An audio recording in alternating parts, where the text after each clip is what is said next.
Ya, mai loa, mai tātou.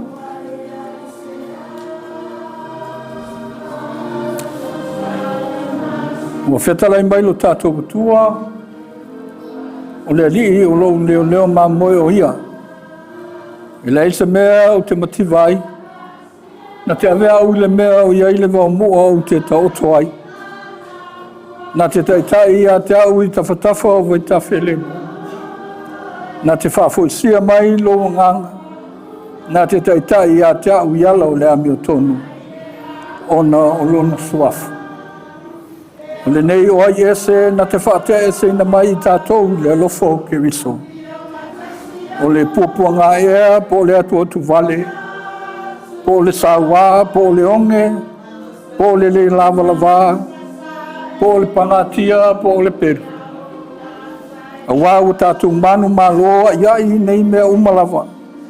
Ona o ia wā lofa mai i a te tātou. A wā o mauti noa e le mawhaia le oti, po le ola, po angelu, po ali, po e malolosi, po mea i nei ona po mea atali, po le mawanunga, po le loloto, po se tasi mea o mea na whaia. E le mawhaia e ia, mea ona whaatea se ina mai tātou, i le alofa o le atua, o lo ia ke miso Iesu lo tātou wali.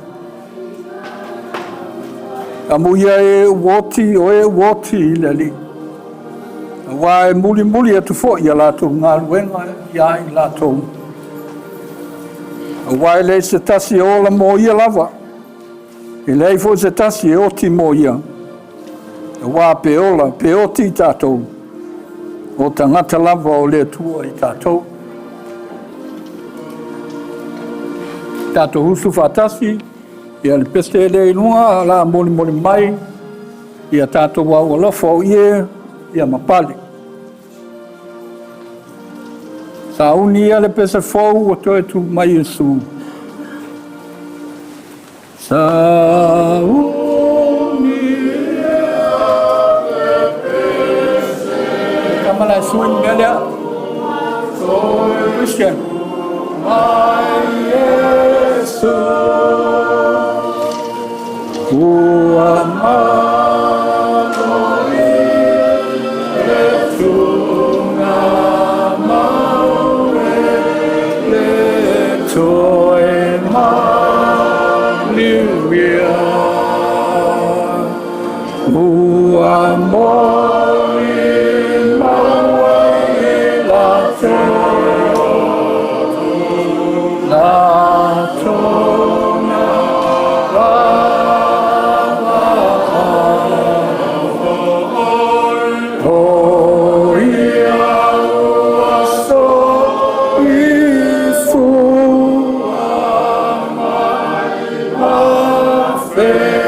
tātou whawaro, whamole, i la. Mulmul mai tātou, e la mata tātou tāpuaina whamole. O ia ua, tio i unga e sauni mo i tātou. Le malona e le malo e tu mau ua moli mauai la tona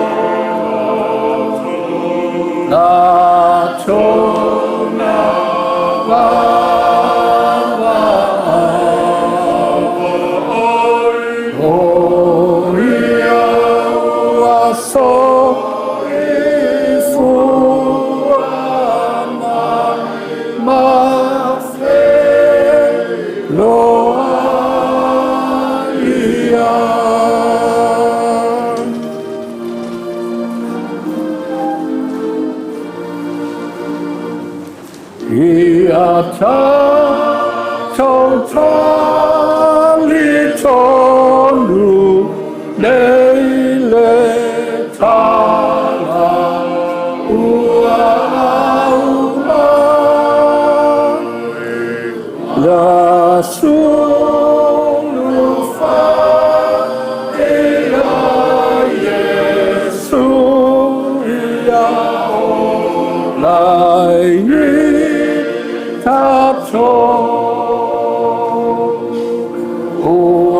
moli mawai la tona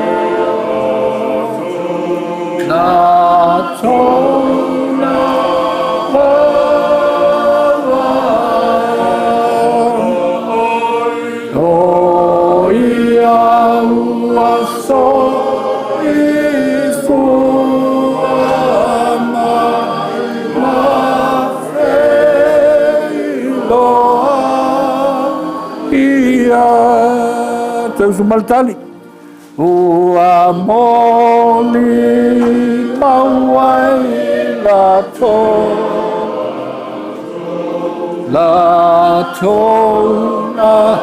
la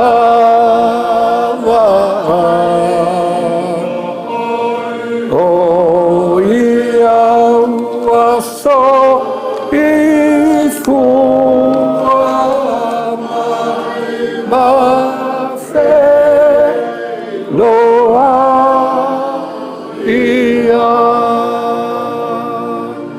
ia waftai lalo mai lalo.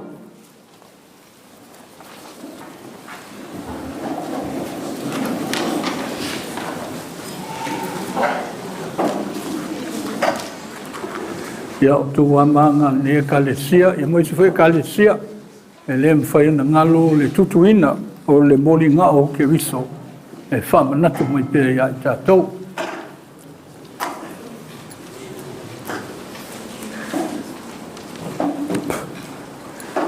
Ia o la tātou tali whātas, o Iesu o le malamalama o le lalulangi, o lona malamalama, e mawhai o nā vesea ai, o tātou pōmisa matinga uma, this light enables us to overcome all our darkness and pain.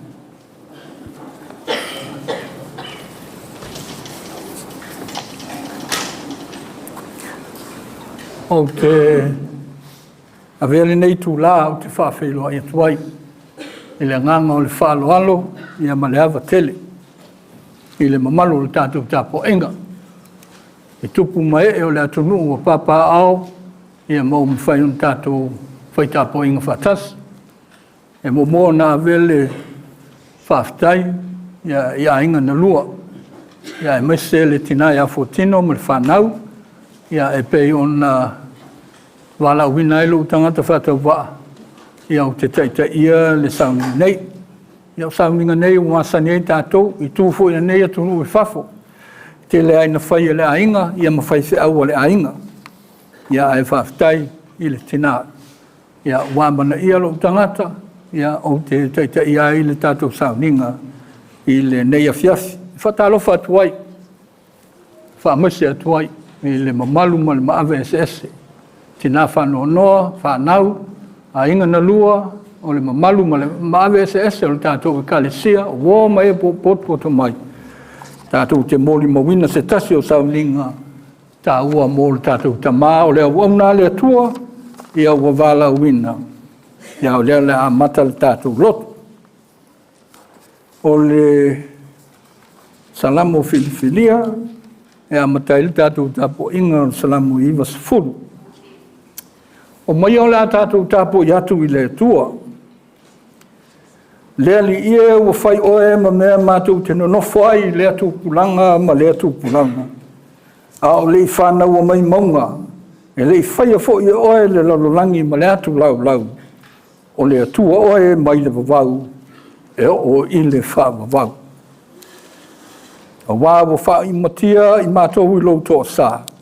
O louto tā mai fo i wātu atu vale ai i mātou. O wā u mawai atu mātou waso uma, e toa sā umai, o uma mātou tau sanga, e pei o se manatu. O ai ea na te iloa le mālosi o oe lo mātou watua. Wā wana o e lava, e tu mau e whamavau. Amen.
ma mene o mātou whamoemoe.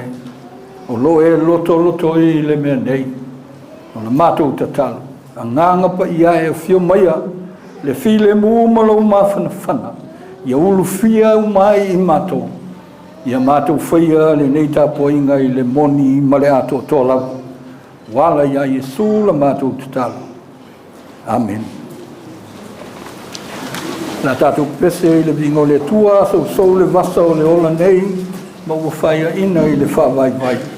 Ma whau I mea te manuia ai, e te ofo tele ai ma whawhatai. Wha te lau I masuma lima le pese.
Tenenei o tātou tā Samoan Masani, tātou ingo o whakatai, whātou senga, manisi o tātou naonga.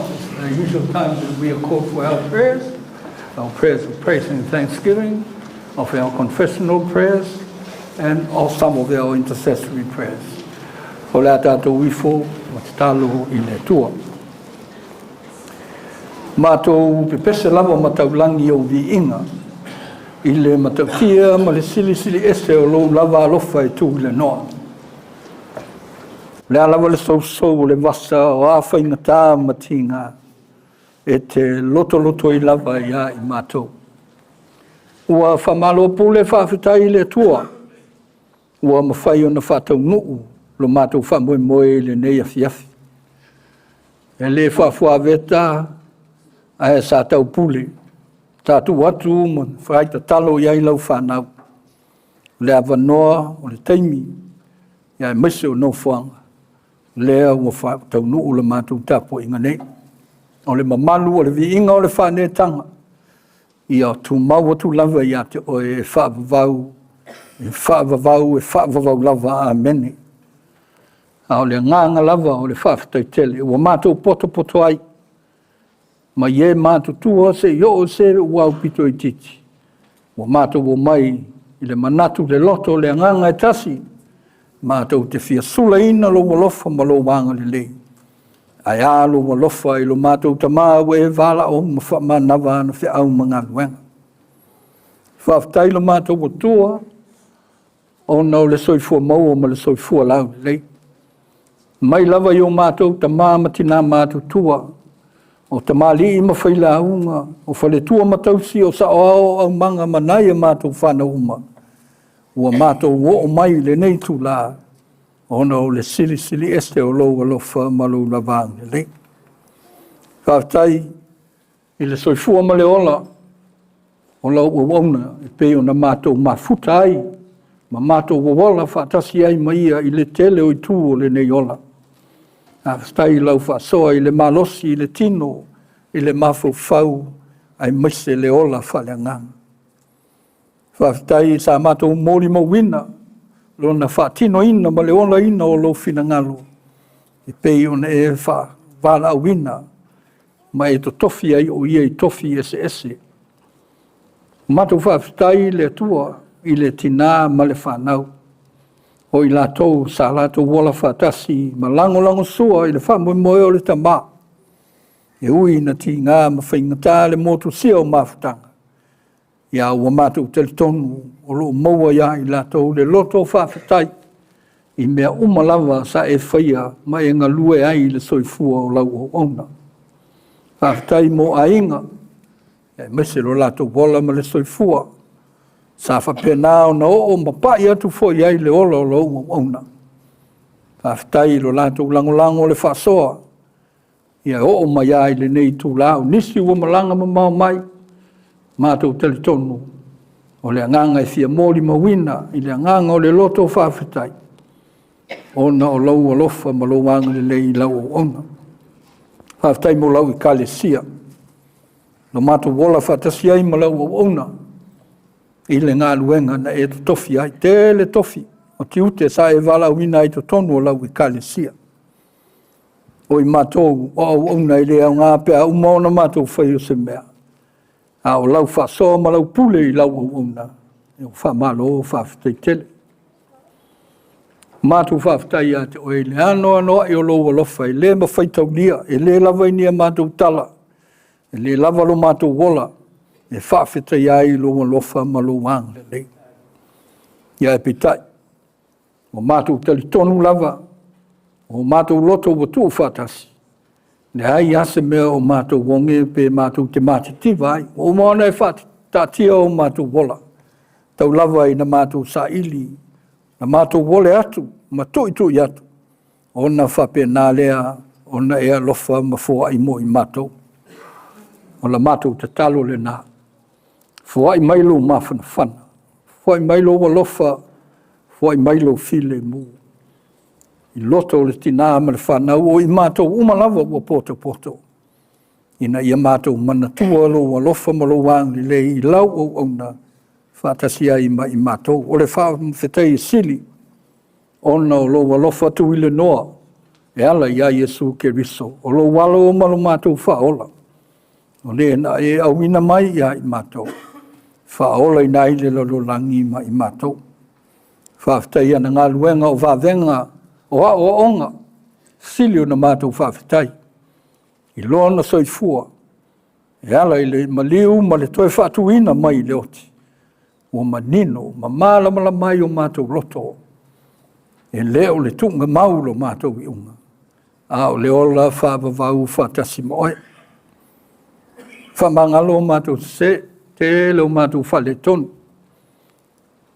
O nisi o mātou manatu, o nisi o mātou ngā luenga, o nisi fo i o mātou upu ma whamatalanga lea tu wae wa mātou wanga salalava, se ia lofa mai whamangalo i mātou.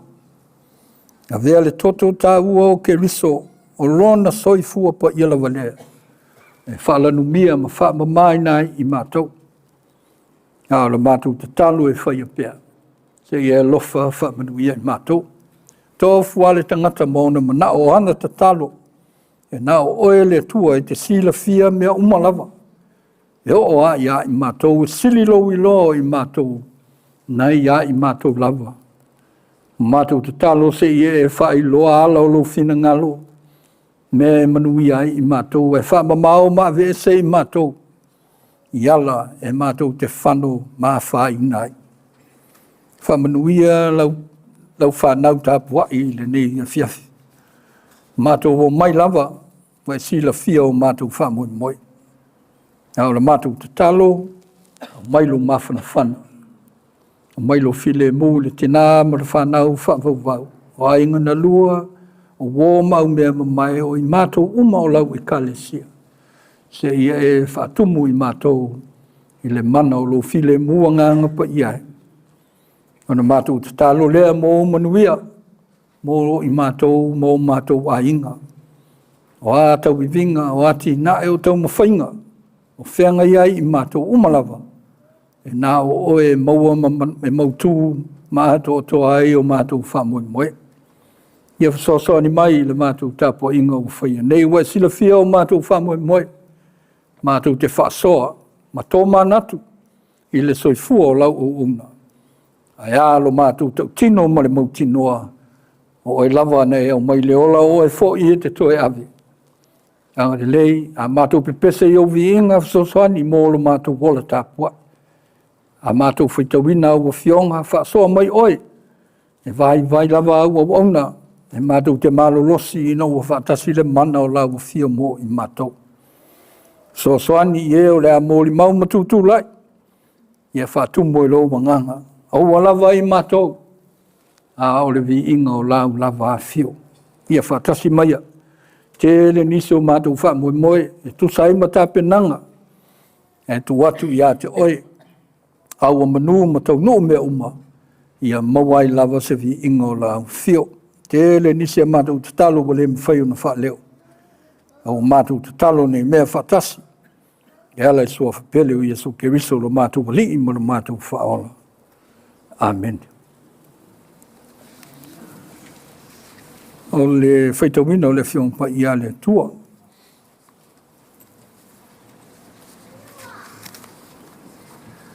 Tātou tusi mo mua o le kenese, e a ole lona lua o le ione, e a o nā o mo na tō fia i la tau, e o le a wholawhola ina mwhaso mai la nā whiong.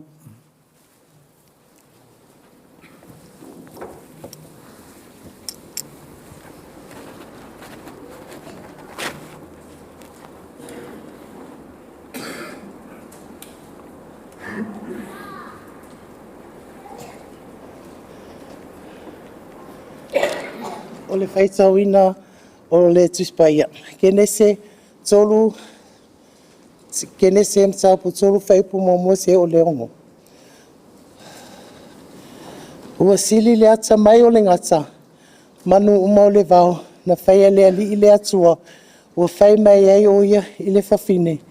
E moni ea na wheta lai mai le atua. Lua te le a ai i la au uma o le whatoanga. O na tali atu ai lea o le whawhine i le ngata. O fua la au o le whatoanga ma te ai lava au o le fua o le la au o i tatonu o le whatoanga. Na whetalai mai ei le atua aua ma te ai aua foi ma te papai atu iai ne i maoti. O na whai mai lea o le ngata i le whawhine lua te le oti lava aua ua sila fia le atua. O le aso lua te ai e populai o lua mata. O na avea i lea o lua e peni atua o lo i loa lelei ma le leanga. O na vaai atu lea o le whawhine i le lao e lelei lava pe ai ma ua matango fie mai. O le la au foi e au ngā e mawai le poto o na tango ai lea o ia i lona fua ma ai ma ia a vatu foi i lana tane whaatasi mai ia na ia ai foi.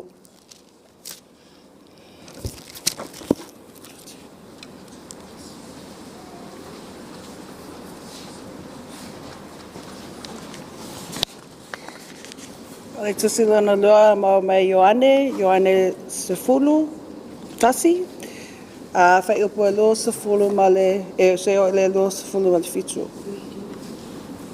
Ioane sefulu ma le tasi, whai upo e lo sefulu, se o i le lo sefulu ma le fitu. Ua whaalongo ma weta ua whio mai Yesu, ona alu lea e whaafetalaia ia te ia. A o mawia o nofo i le fale. Ona whai atu leo maweta ia Yesu, lea li ie ana iai i po ua le oti la uso. A o le nei ua au loa o mea uma e te o le atua i le atua e fua ina mai ai le atua ia te oi. Ona whetala atu leo Yesu ia te ia e toi tu mai lo uso. Ua whai atu maweta ia te ia, ua au i loa e toi tu mai o ia i le toi tu i le aso ngataanga. Ua whetalai atu Yesu ia te ia, o wau nei o le toi tu ma le ola. O le whaatuatua mai a te au, e ui lava i nauti, a e ola lava ia.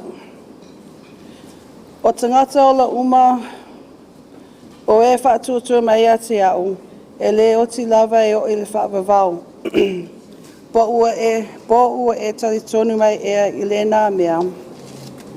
O whai atu o ia te ia, ioi lea li ie, o o tali tonu o oe o le kewiso, o le alo le atua, o le e awhio mai i le lalolangi.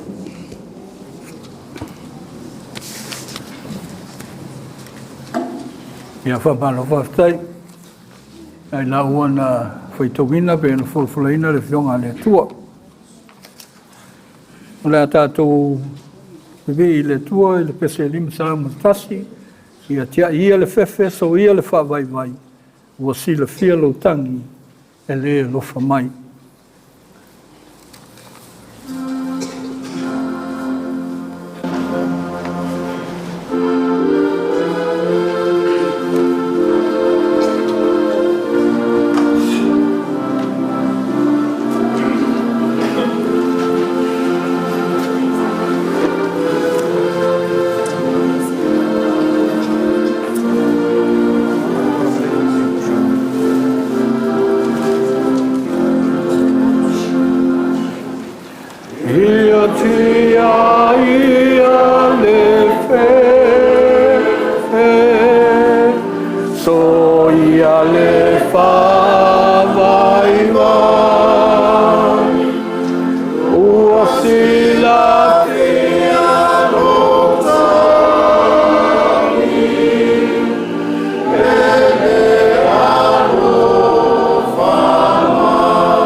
Amen.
Ia, o le taimile nei, taimi o le tātou mōli mau ma whaasoa, ia mō le tama.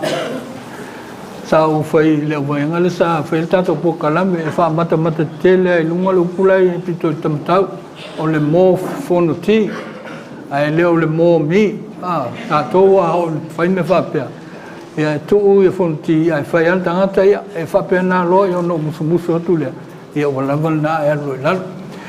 Ai o la whaasolo mai tātou, ia whaasolo ai rau whaalongo i le musunga le nganga, ia matau mwhai tuu lea wanoa, e kei loa to o te, lea o tumu tātou lotu, to te le lava, ia le pōle nei, o tai au fōi, e lei masesi, a whai sa mōli mau, whai nei, o tai au, e nā maa ua martinaia, ia fōtino, ia o lea whai au maa mōli mau o tai au, ia pōle, tau ana nei sfulurua o whai tātou, ia so mai mtala mai au whaila mōli mau, e le eisi se mōli mau tai au, i lo u whaaloalo mo lo wawalawa.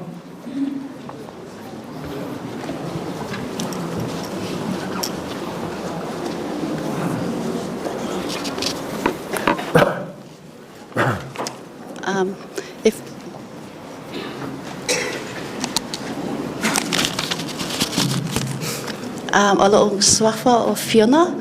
I'm number 4 of Fonoti and Fortino's whanau.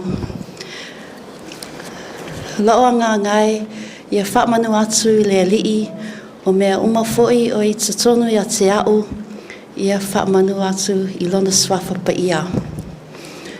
O te whaafetai atu le taitai o le Sauniga, mo le abanoa, whaafetai atu foi I sasunga I whaafea ngenga, ma whaletua, I whaletua mālolo, manu mālo, whape le mamalo sa mō potopoto I le nei afi, a wale Sauniga Faaleaiga o se o mātou tama pele Fonoti Laione Manu. O lo tama e whai mea pupu, e le manao e koso ni mea. So I will try my best to do a brief moli mau on my mafutanga with my tama. Lo tama se tangata alofa. E pele a te ia le mātou tina. Mātou whanau. Lana ainga, ma ainga ala mātou tina. Ai meise le Ekalesia. O se tama e whai mea lelei. E ote. E makanganga foi I isi taimi. Ai above all, o se tangata e alofa I so o se tasi.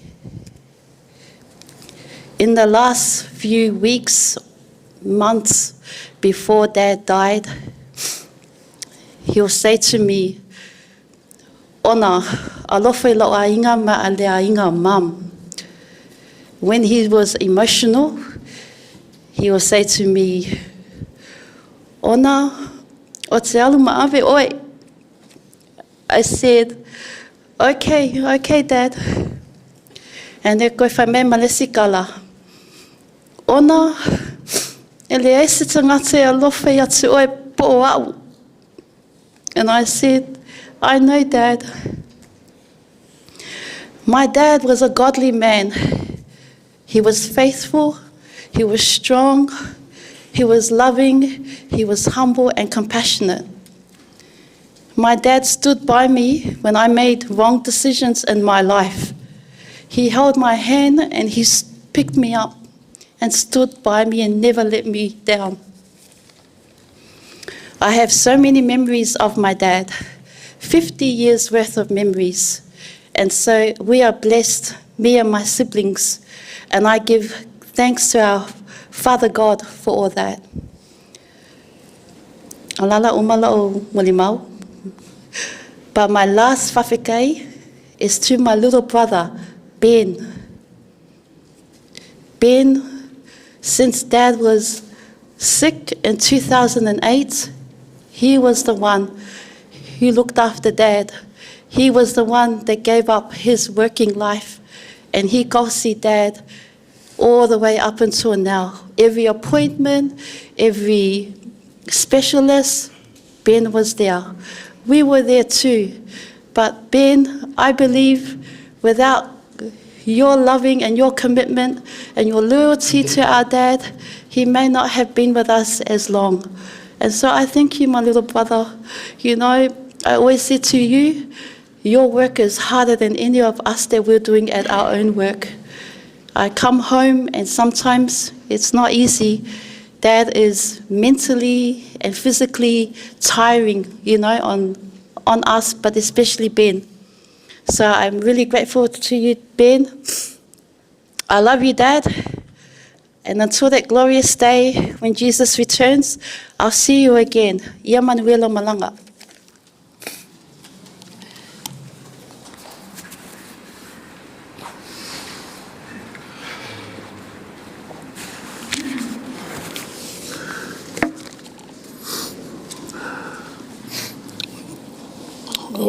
O nei, o peni amina, file mu manu. E tele mai, mawailo tama. He had 2 strokes. The first stroke was in 2008. The Fonoti said he only had 3 weeks to live. Or less, maybe 4. He survived 10 years and had a second stroke in 2018. Which was worse, and he had to get a pacemaker. Dad didn't seem mighty at all, even though he had 2 strokes and many illnesses. Dad was very stubborn, but also a perfectionist. When we would travel overseas, Dad was the kind of man where if the flight was at 12 o'clock in the afternoon, le 2 a.m. And then he would say, and it's only 6 a.m.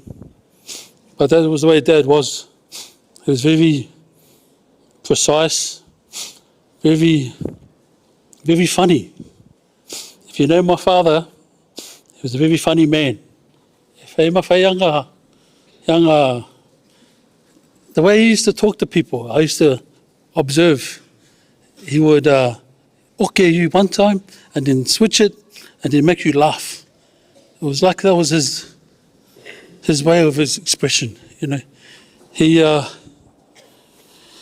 liked to tell a lot of jokes. I used to see him tell a lot of jokes to the women in the church, and they used to always laugh. And I used to wonder why they're laughing. But I think that was just his humor, just the way he was. Dad was a pioneer of this church. He served many various roles. He loved the fellowship. And he loved the members especially. If you'd ever met my dad, then you knew you were blessed with the blessed. Blessed with the best, sorry.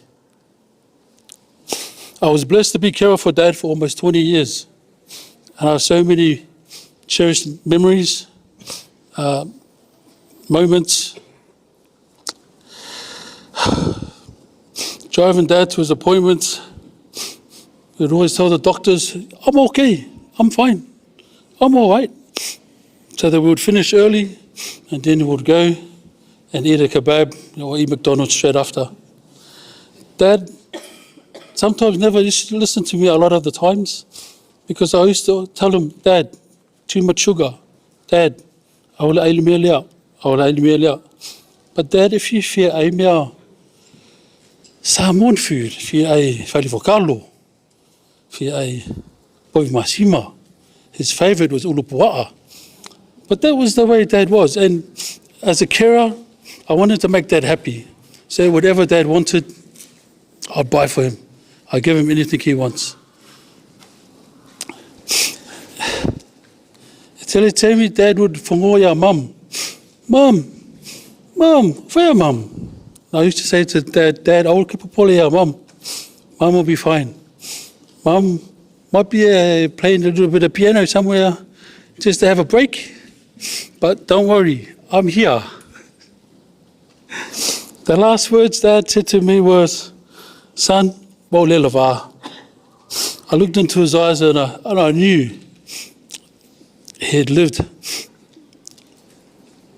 with a lot of pain. But he was always there for us, giving us encouragement, showing us love. Dad, I'll always love you. You'll always have a special place in my heart. Magawielo malanga. I love you, Dad. Thank you.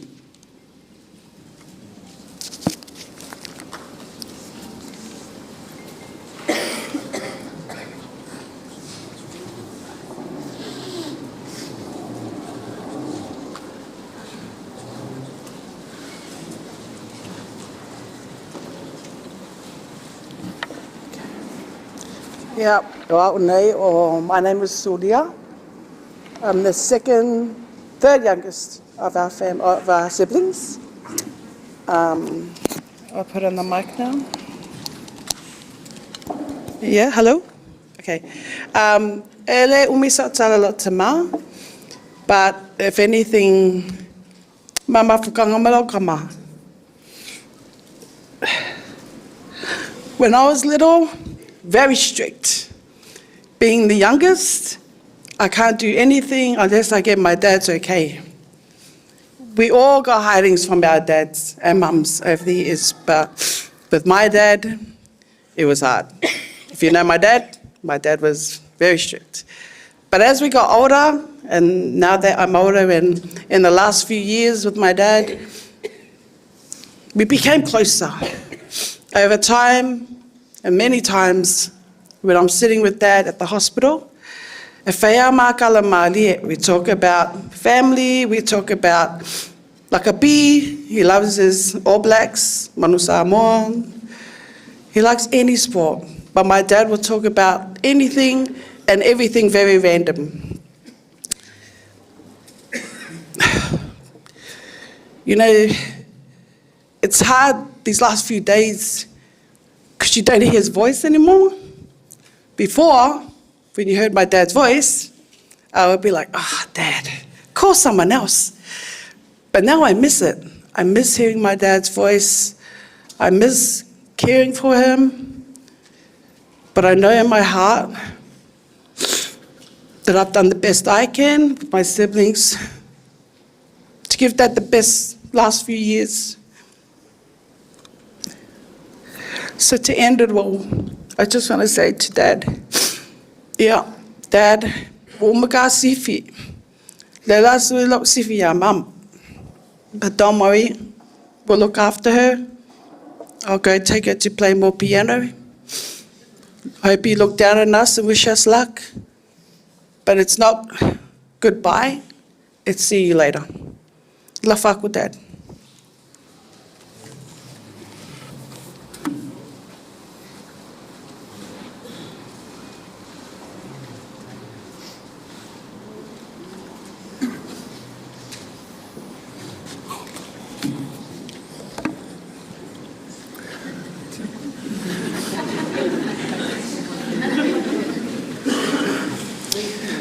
Hello, everyone.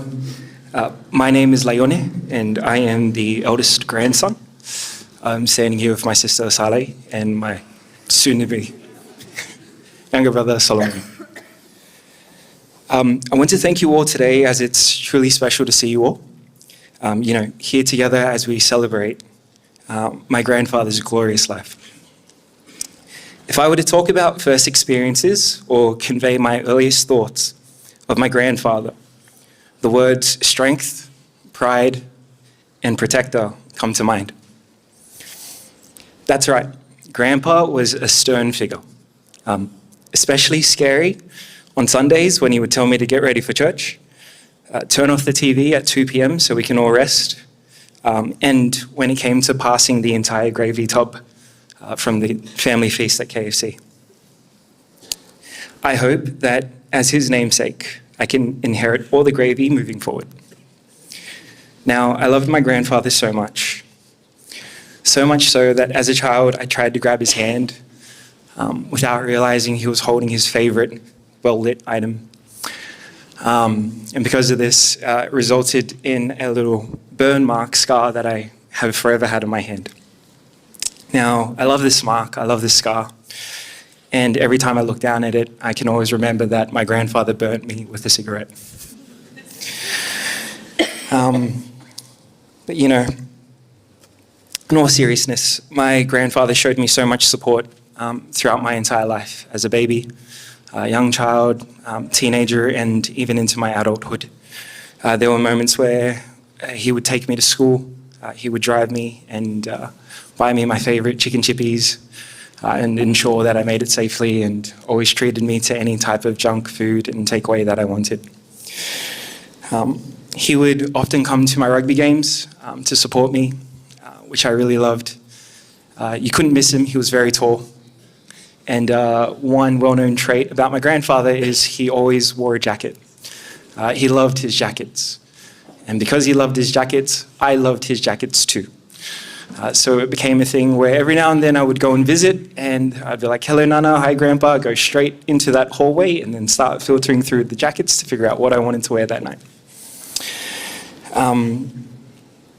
But yeah, the amount of times, my grandpa would just look at me, and without even saying anything, you could just see it in his eyes that he'd always show how much he cared and loved you.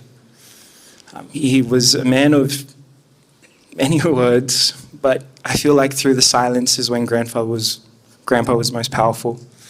And I love him so much. I will miss him, and I will do everything in my ability to be worthy of his name moving forward. Thank you.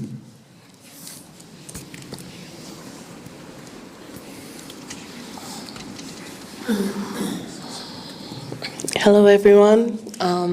Please forgive me if I look down a lot. I'm quite an emotional person, so I'll probably be reading my whole talk. Hello to our dearest family, cherished friends, and everyone gathered here tonight under this roof of love and memory. First, from the depths of my heart, I want to thank every single one of you for being here as we celebrate and reminisce on the life of my sweet grandpa, Fonoti Laione Manu. For those of you who don't know me, I'm Sarai Josefa, the only daughter of Fa'apisa and Lasalo, and the eldest granddaughter of Fonoti and Fortino. Most of you call me Lai, some of you call me Ling Ling, but to my grandpa, I was always his troublemaker.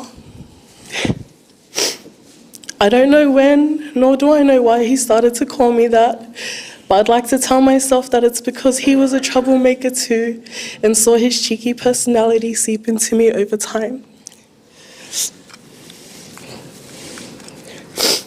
I've only ever known life with my grandpa in it, and so this past week and a bit, although fruitful because we have so many loved ones surrounding us, it has also been very hard because he's not here with us physically.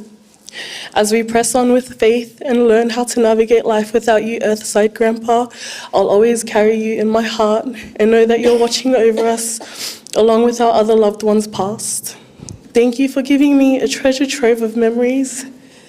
Memories like picking us up on the weekends, which always turned out to be my favorite weekends because you'd feed us things that my parents wouldn't let us have. Or when I once lived with you, I'd come home from Colleton Primary School to see you laying on your couch under the windowsill, and you'd call me over to give me the biggest hugs and the sloppiest kisses. I'll always remember how you were so meticulous and how much of a perfectionist you were, with the way you wanted your bedside dressing table ever so organized, or the way you stayed loyal to that random Chinese branded oil to slick your hair back. I'll even remember the way your clothes always had to be ironed and packed away so nicely.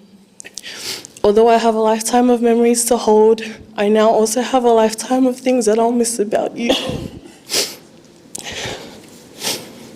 I'll miss your voice, Grandpa, even if you did use it a lot to call my name sometimes. I'll miss being your sidekick to get a reaction out of Nana. Like that one time you told me to go get a can of Bisupo to feed the stray cats outside. Even though you know Bisupo is like Samoan currency these days. But most importantly, I'll miss your love. Your love for my Nana, your love for God, and your love for others. I pray that I am even a fraction of a reflection of you, and that I may continue your acts of service for others through my words and actions. Grandpa, may you rest in God's everlasting arms. You were sick for so long, but fought so hard to stay with us longer. Thank you, Papa, for everything. I love you forever. Ia manu ia lau malanga.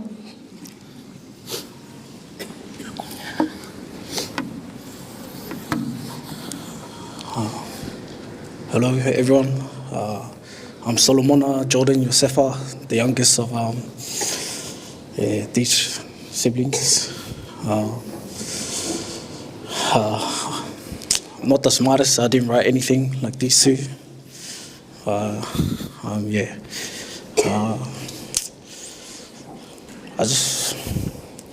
was grateful to live with Grandpa these last few years. And I'm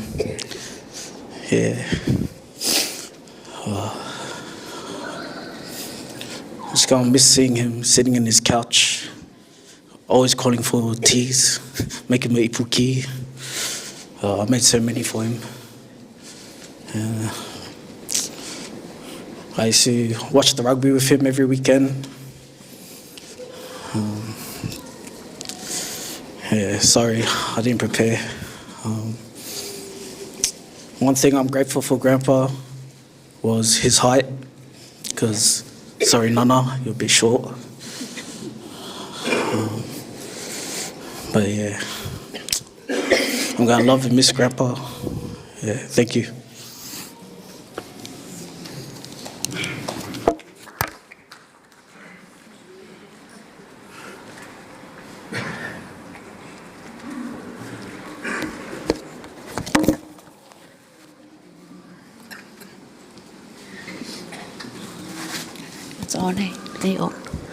Yo te wala watu I siau wō, ma siau tama.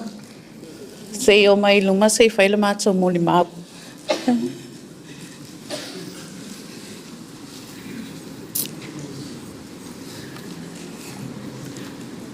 Please.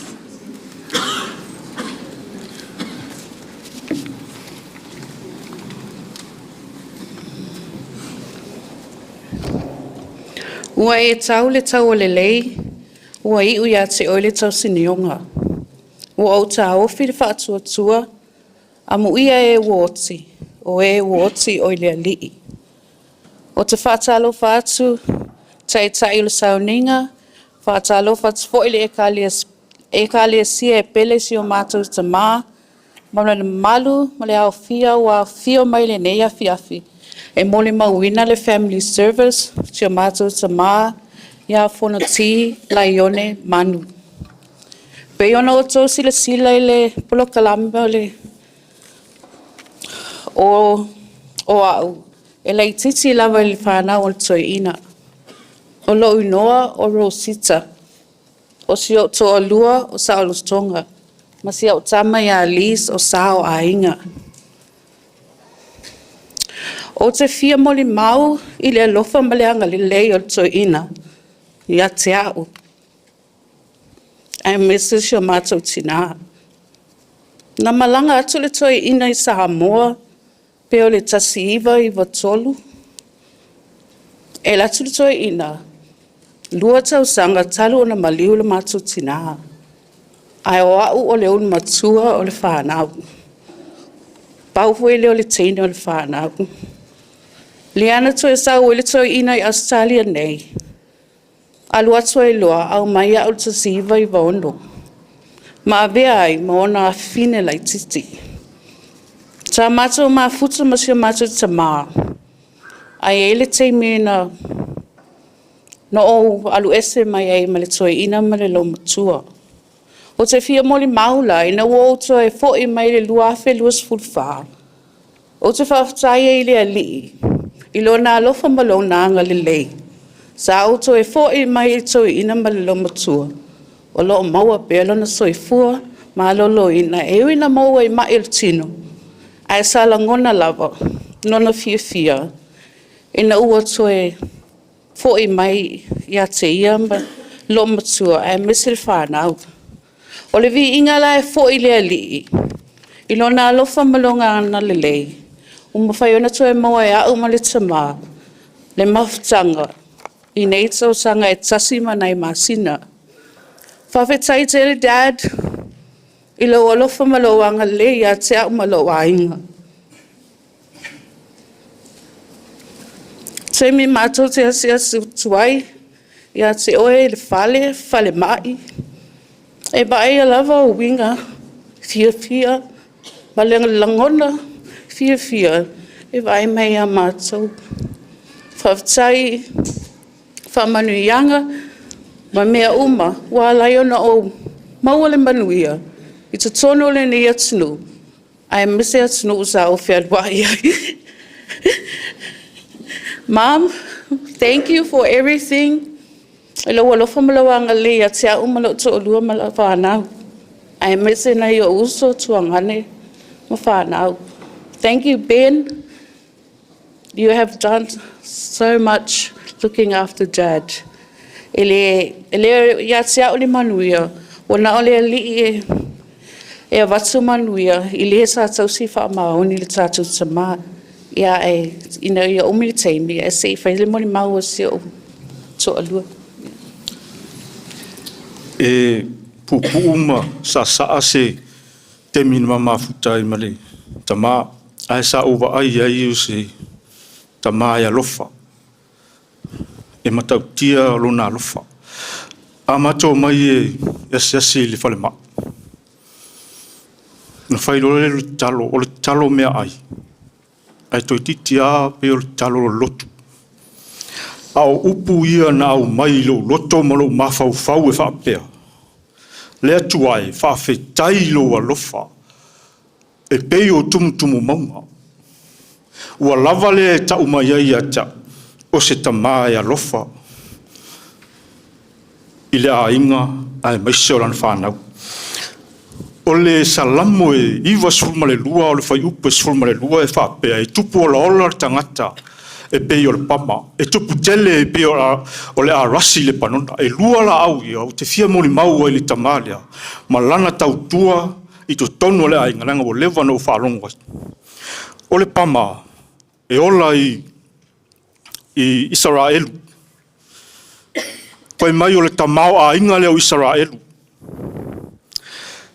ai tu au tafa o le sami le ta o le sami mate o le te si o na e o I to tonu o le sami lea ma o le sami lea e whaapea lona o ona e whaavalu ono whaapopoina le o ono le maasima whato a maua le o ona o le sami lea ai le I whaapea ona whaavai e le olo le la au le o le pama na o ai ona o te whatu saina le tamā lea I lana tautua ma lona tamā ainga sa ola ai lana whanau ai maise o lona ainga. O le o ona o le samina o lea. O mea o ona o le lalolangi ma mea whaingatā ma mea tinga. E le I whaafiti ai lona tautua I to tonu o le ainga. I lona alofa ina ia manuia le tina ma le whanau ai maise o lona ainga. O le a rasi, e whaapele tala o lai ola I le panona. Ai, o le a rasi sa whausia ai le malu lena. Whausia e tāwita I lamtanga. O lau whaatusa I le tamalea, pe o le a rasi ua lau tele. Sa whai ma pautu toa o le ngā luenga le atua, I lau whanongo longo ma lau mai tau iai. Sa atua iai le Ekalesia, I le teimi au tau tua ai.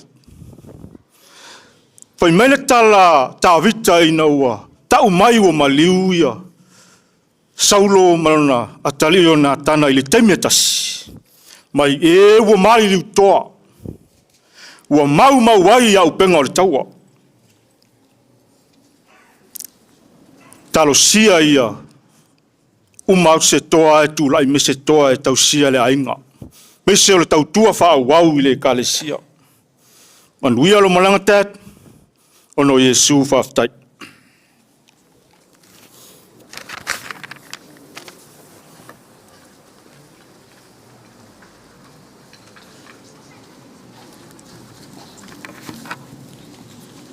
Hello. Ja. Ele leile tua. God is good. Malia au pol peselen toa tatou suina. Pe mai se ilangi sau pese e pule le tua. Lo songa tai tai ia fatalo fatu fa per malo le Ekalesia. O te tonu o lewa mo moli maul whanau. Au au.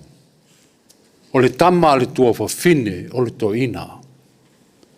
Au le whaia lasa moli mau. Tu sai mala mato maftanga i sa moa ele i whai malanga mai. E o te wha mao nia uma moli mau al whanau. Mai o lau moli mau. O lau moli mau fole ia fotino ne tina.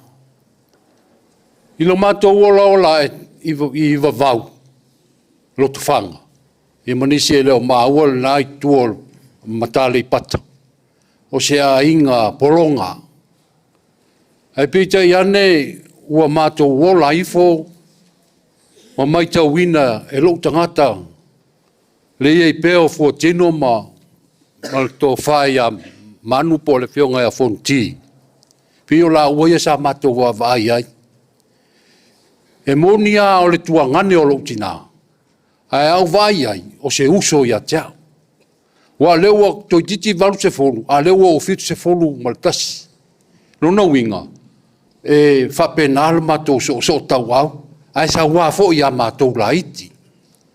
Ai pauale meo te fia tau ina, ile nei avanoa o maua. O manu, o lona tama, o manu mātua tua file mu. O file mu, o lona tama, o le ala i au loto whangaote, mai a vau. A o lona tina, o le whaletanga loa, ma le sa sina i se vai. Peita iane, o mai le lo matua ma le to ina, e le to e o i se vai. Ua fiu asi to ina e vinga le lo matua. Ia awa whapena ona matua wola mwhiola i tuai o vau. Mai ale me mali e se foi le manei o lava i taimi. O le tinala o Fonoti Manu, o le afine o Fonoti Tavita. A tua tuilunga, o le atali o tufunga fale, manu matu o tua tiri. A tonu e ngala utala leo mo nisi o le whanau, ma mato wa inga o lo whapena ona mato mafuta. Nau futala noa ia Fotino, Fotino o lua ngā luenga le leia ua wha e na i mātou. E le ngata o tātou a inga i Samoa, a o lea ua wha pēnā o na moli mauina i le aso Fonoti. Tō te leo i mātou e whai malanga mai. Amerika, ia New Zealand, ona ngā luenga le lei sa whātino e Fonoti ma tina ia Fotino. Ia peo sa moli mau lea, ne i umi ai taimi, tau sa ngātu tātou a inga, ia wha pō tātou moli mau, ma wha loa lava whaftai.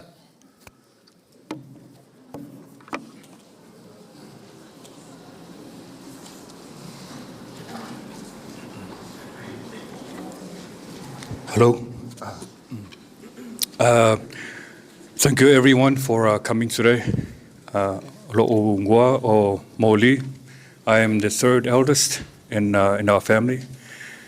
And I just want to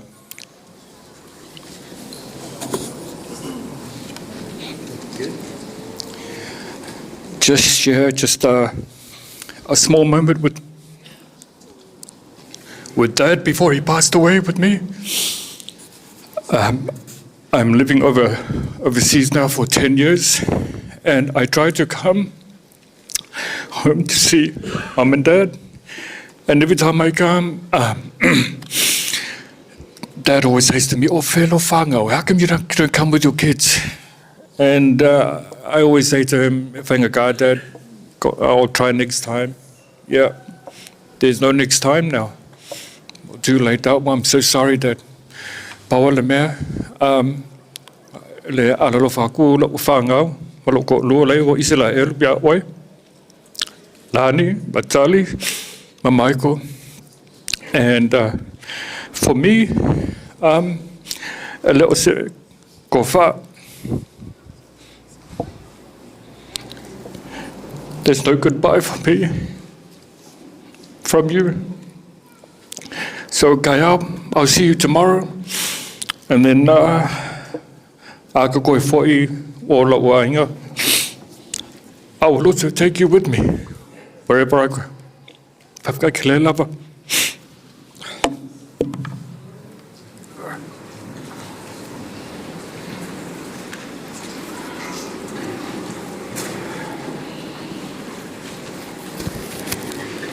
Ia ona o le vaisau nei e kakau wanga whai maku i lunga se kau whai singa ku i lunga wa uminga ngofo o te wala awa tuai tutula e pese fōla lunga rasa o lona alofa. Fōla lunga o le rasa lona alofa. Fōla lunga o le rasa lona alofa. Saoloto, te ole lupe, fora lunga ole vasa lona lofa. Sailing on the sea of His love. Sailing on the sea of His love.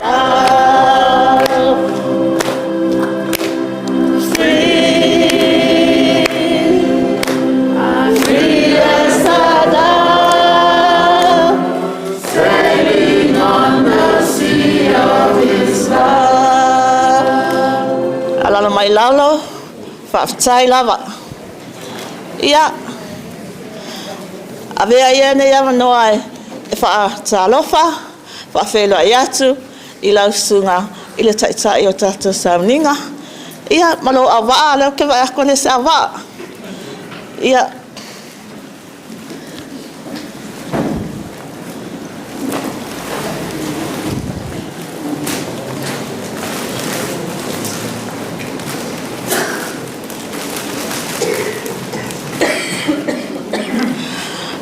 whaatalofa atu I le Ekalesia pele I koe inga lea. Whaatalofa atu foi I a inga ngalua. E ui lava e kasine ngu weo mai ile kama I ka aima lea li ilea. Ia ai whaatalofa atu pea ia te o tau. Whaatalofa atu I wo mamae ai toi inga lea. Wa mawhai ona a mafuta mai I le nei a fiafi. Mole sila fia. O loo ingoa.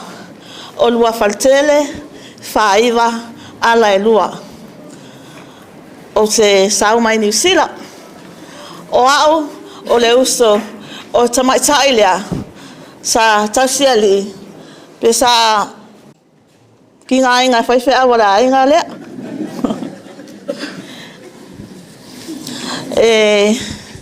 E aile muanga ngana.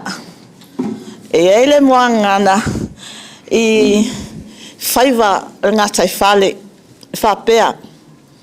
E le tau whaa fuluina le pasina. E le tau whaala e ina foi. Le maa o Sofia. O lona winga. E le ka mol ma winga ka ngaka ngei. Koe inga ngei. O se toe ina. E ese le wha maoni. Ka uia le upu lea. Wha maoni o ia o taitai. O lona ainga. I to tonu. O lona to olua malan whanau. Ia ai mai se foi. O ana ngā luenga whai. Sa mol mawina ai I tonu le Ekalesia nei. O le toi ina foi nei. Ia te au lava ia. O ke ofo ke leo loko. E ese le tau vivi malona mai. O ke sau so oa isi aso ia pe a mai foi. Ka waku wa mai. Ke loa ngā oa wa ka waku ia mai ko inga lea wa ka waku lo sau. Sau lo o wa ai iai. E le fai ngofie. Ese te leo loto e tau vivi ai malona mai. Ia, olfal mai. Se I whai pēla o kala. Langa mea ngā wa ai ai. I olfal mai. A o ina osal mai o to ina nei. E langona lona leo. E lona. Ia, o le se whai mea. Na uma lea o whai atu. E a. O la mea ua whapena ai. Ai whai mai. o kamaloa ko lea. Ia kawa mai avaku au ai fasioki. E pei o lana o le fasa. O anga kala ia wa e kua ia i o ki ngā. I lunga mai. Ia o le isi fo e kaimi fai mai. Le mamalu o tasa wainga. Whapea fai fo ki ngam lang whangau. O ke kau kala i mea o whaalongo ma ova ai ai. O le isi fo e kaimi. O sawa ki ngā. Na fai mai lea. O lo makua. E kokonu lo makua. O ia o mai e kau kosa kua au. A o lesi lo makua. E kau mawhai e ka ofi au. O fai aku. A o whelo ki ngā.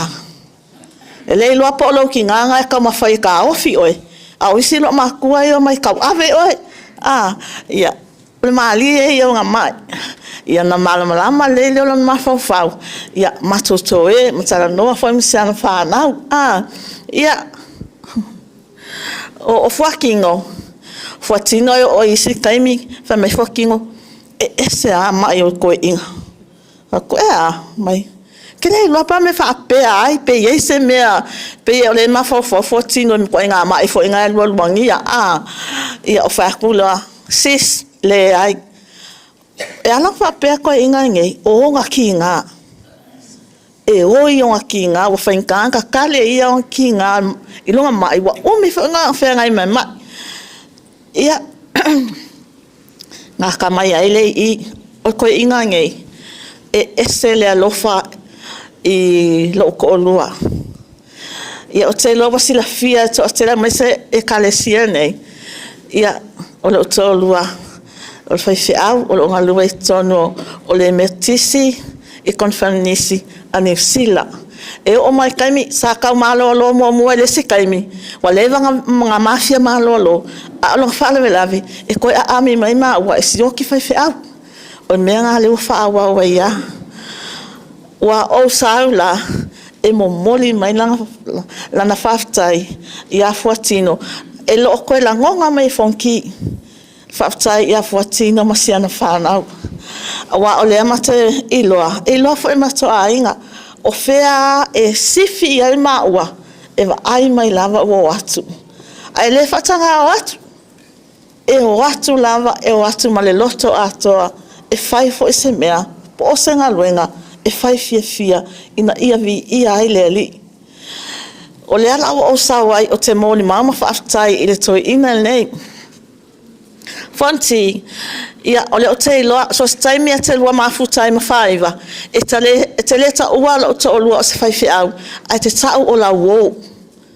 So se taimi o te viri mai ai, e asi oe, o te whaalongo mai a o wala au mai toi ina a fuatino, po ai, e tau atula o au whai mai, a lofa atu i la wou.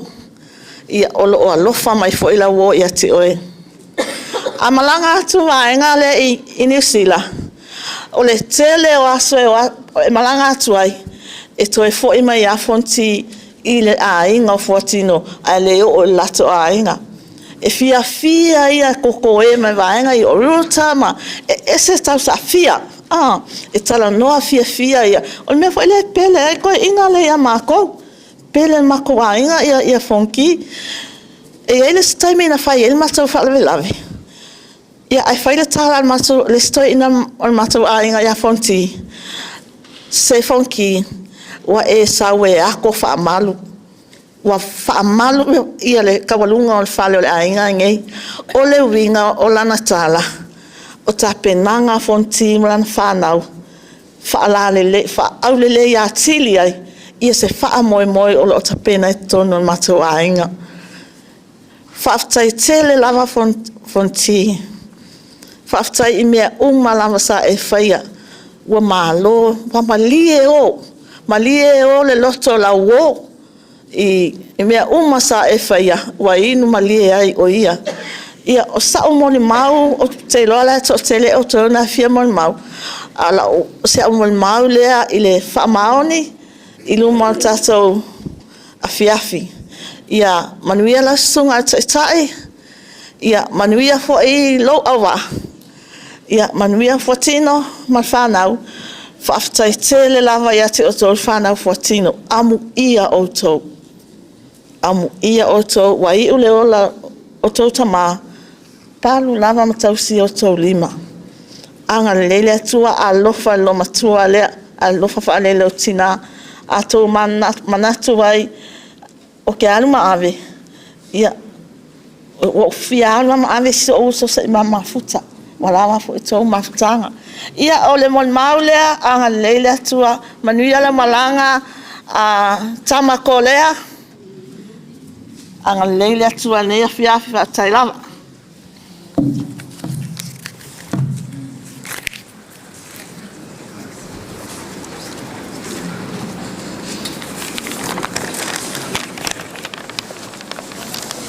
Yep.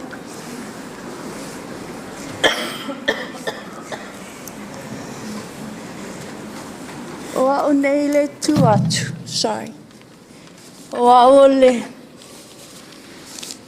o lo ingo whaapisa, manu mātuatua, lo tō lua whangsa ka uia lilu mai awa. O a o lo longkolu whangaulea i o mātua pele, Fonoti Manu Matinaya Fotino. Dad, I wrote it because I won't be able to say it without crying, so forgive me, but it's from my heart. Talo whai le motusia o le mafutanga. Ua malilio toa, ua malingi loi mata. Awa ua tuuia I tātou o se tasi, sa whai ma whawai, ma se wha malumaluanga o le tātou a inga.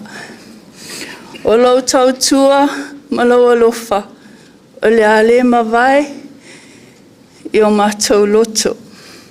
Sa e pei o le poutu o le whale, e le luluina I so o se matangi.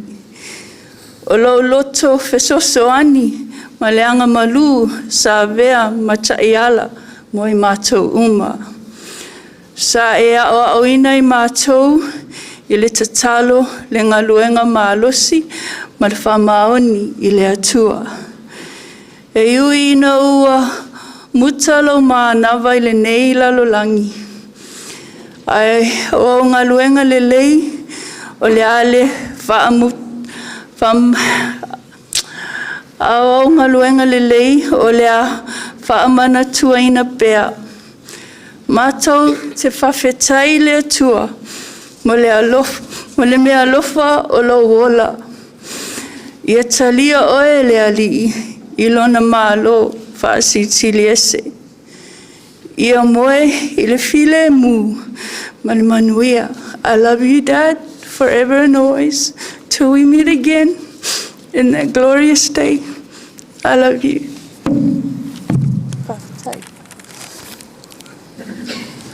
Sorry, just before we carry on, if our family can just come up for their family item, please.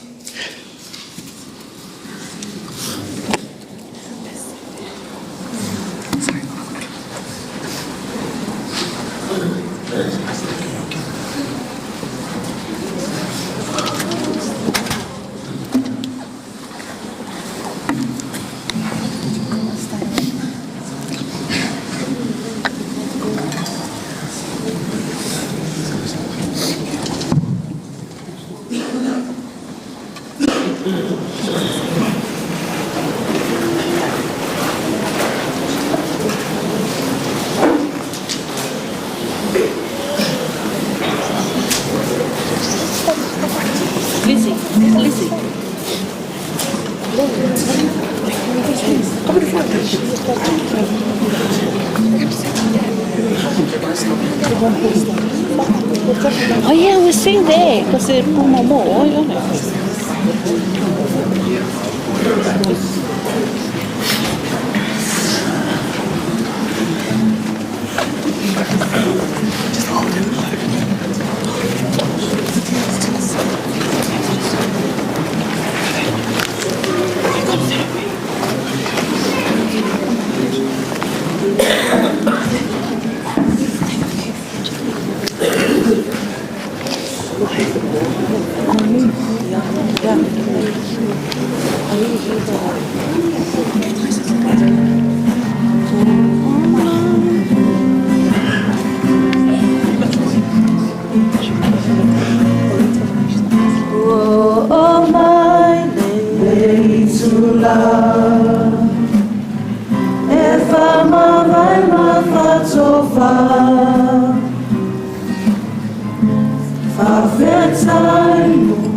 Ia via le to.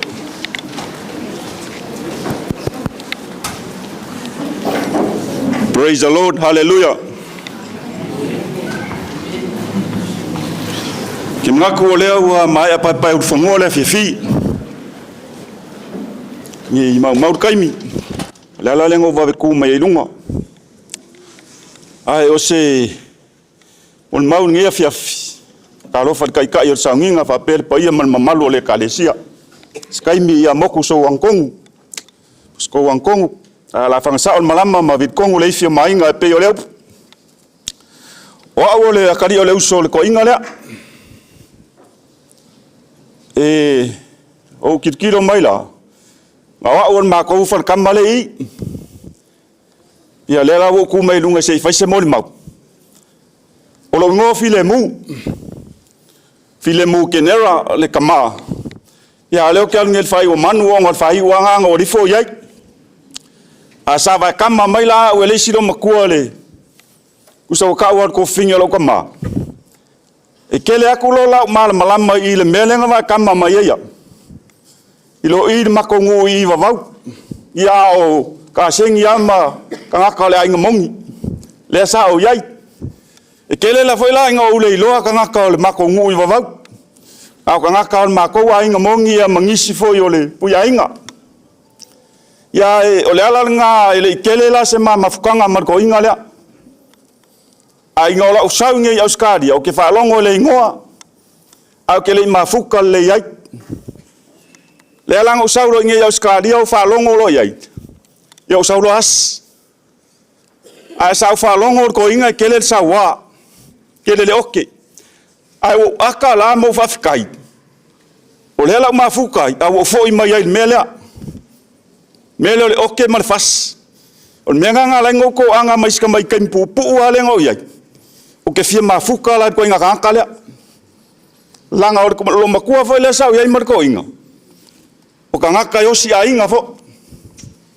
E o si ainga sasa oke. Le la wo sa kongu fo ia ka ngaka. Makua i o masangi ala wala lea. Langa o le olanga Samoa e fapea. E oke makua e fa kongu masasa. Ai muri ange e kaungu ma mea ia oke mai a kaika.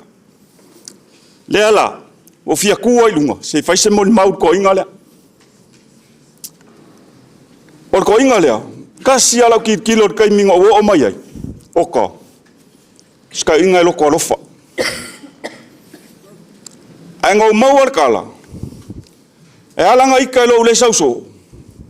Langa avai mai wo sa vali mai. Pe au ko ku mai longa uso.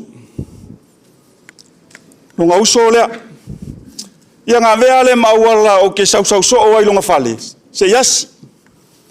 Ar kai minga, o le so ko lua o maliu. I o le malia la le ko inga o mga o se o ke fia i longi o ngā winga. O le ko inga o kwa malia. Ai aika fo ia ika. So vali mai le sa so o a mai nga oe. O va kui mai sole. La meu ko inga mo so ko lua. Ele so en ka so ko lua. La ku se anko. E ke le fia kala ngoi nga mea o le ki sau i fia kala ngoi ke oi mea le ainga. Oi. Fai so ko lua. Ia alua ia fa penga. Ia ko sau le sia so. Por kalanga. Mai ke le so ia ke au. Ke le so ia ke. E ari anko. E fia oi. Ai aka ko inga mai sole. Le ai la e kele la o ia ke olang ke la kiki. Ia mako e ale masio anko. Wanga kala ka fa aka makala ka usua. Ia o moni maulang ele afiafi. Ko e fa sa oa o ke moni mau ai fo. E longi kala la fa longo o mawanga. Langa o mianga ngala ngo fia o mai ai. O ke fia i loa wing o ranka. Langa o mele wai vai kaimingi. Ia Samoa. Wale pai maa o pai kala. O ke kari kongu le upunga. Ia kako makala i miangi o kala. Ele leia lo walu ke vai.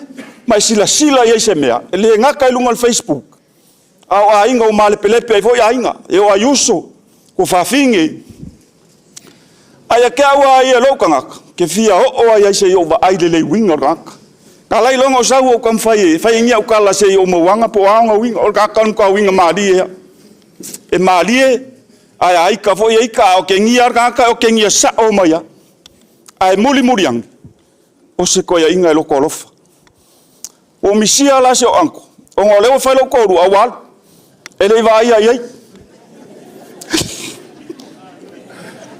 awa ke lo foi anga vai ai e fa pe mai foi sole o mai mau ngai kenga ia o eri o vaku anko ia ke le fai ala se kala fa penga wa ngale fa ko o mai o pisinga luenga o fa ku ngai o ka sengi ia masido mku o ke le al pisinga luenga wa fa solo akwa male weekend ai fa kaile ko o ma fukar ko inga o le mele ilo wa lo ke kari kongo lo ke mo wanga lo ko inga le langa manga mia ko inga ngaka ya lolofa ile ainga ele kaui masoi po fe alme ya liet ngaka ai ya long fasingo manga langa ka ko e vai lo ngaka fa pe waleanga ai le ai le kai mi ole ku ngaka pe la kiki mai ya ke ko fa le kong e ai le kai mi ole ku ngaka langa ile vale ngaka du mo le ku o dio ka ko nga fa ku so le ku ele vale las ngaka mai le ku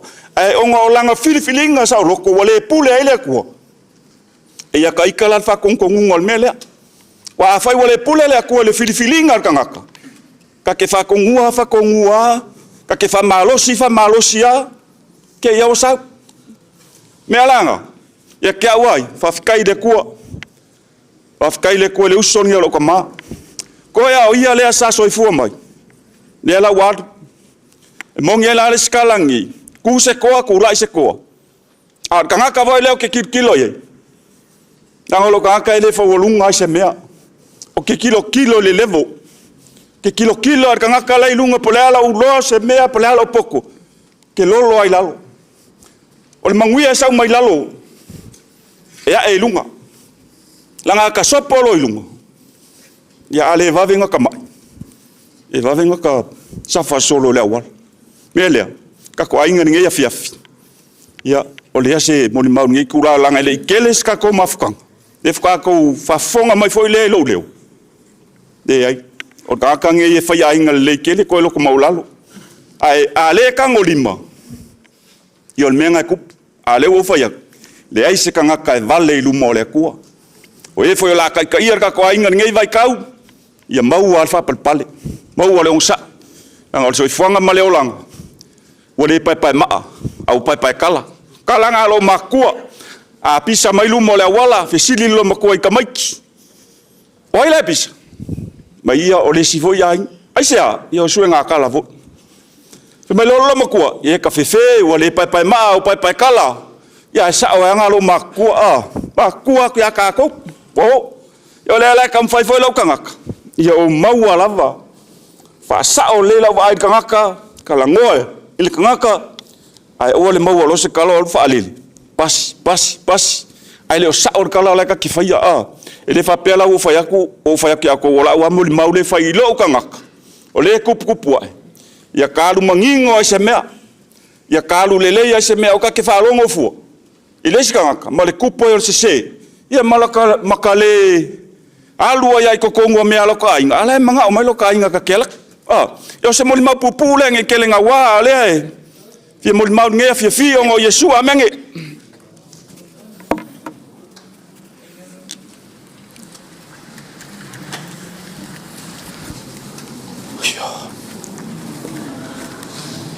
Ya, momuana patulo le malu le tua. Fatalo foi le sur le sungal taita. Sungal fa fenga taulang. Ya le paia le matanga luanga. Ngant foi le paia Samoa. O wo mai masan. Ya fai foi na tatu mafuta fatasi. Ile Sauniga Faaleaiga le tama.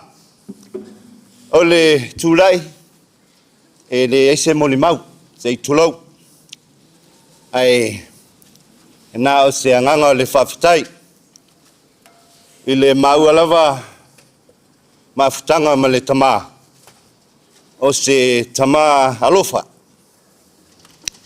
o se tama e fai fanau fai atali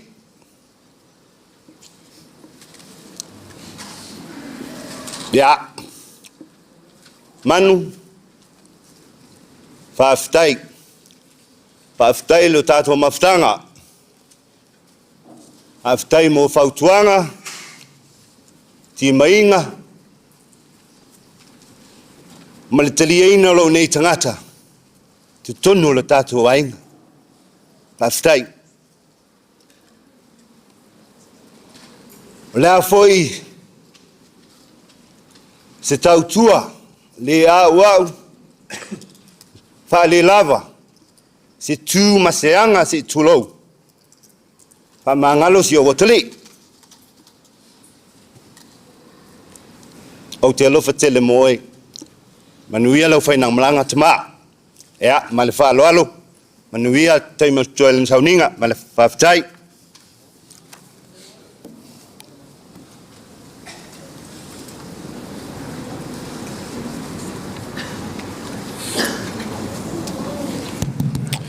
Thank you everyone for coming today. Ola ungoa whatau I usori o ki ngā pele o mako anko lea a lofa ke lea mākou. Just a brief word. O le alofa la o ki ngā luta pui. Tanga loa, le alofa e sko inga lea. There were times I'll come see him in hospital and he'll never, all this makai stuff, and he'll always lower himself down to our standards. He'll never look over us. He always used to, he loved us so much. There were times where, I had this whole speech and I can't even remember anything now. I believe he's the reason why most of us in Australia are successful. I know as a young kid he was a very hard worker. I used to come over as a young kid and Uncle was always working the long hours. I remember on something about trains, or was always working in the rail, and I believe that I think Uncle and the family came here in 85 or 84 and something, and then my auntie Whaalolo followed suit, and then my mum, we all come here, and I can't believe me and my siblings, we are very blessed to have this man in our life. He set standards for us.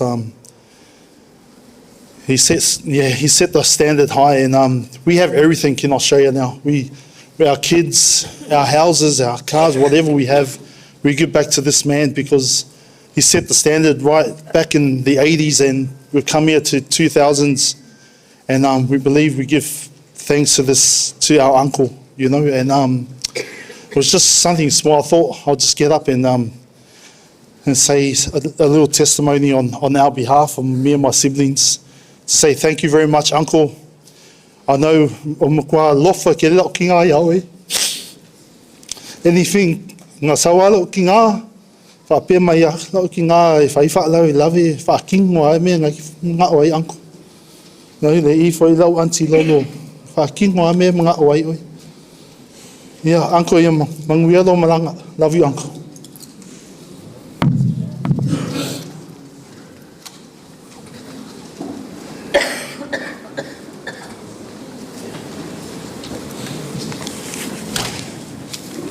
O foro fatu ma whawhenoi atu pa ia maurunga o le tātou whia. Sunga le teitai tātou Sauniga. E masipo ia pa ia le Ekalesia. Sa mō pot, masipo i pōro mangafa o tātou ai. E whai mai awantu o le malosi o tātou tamā. Maile mo le mau ale pale tu ya rua. O fotino le vau mau. Ale o fotino na ora mai se wai.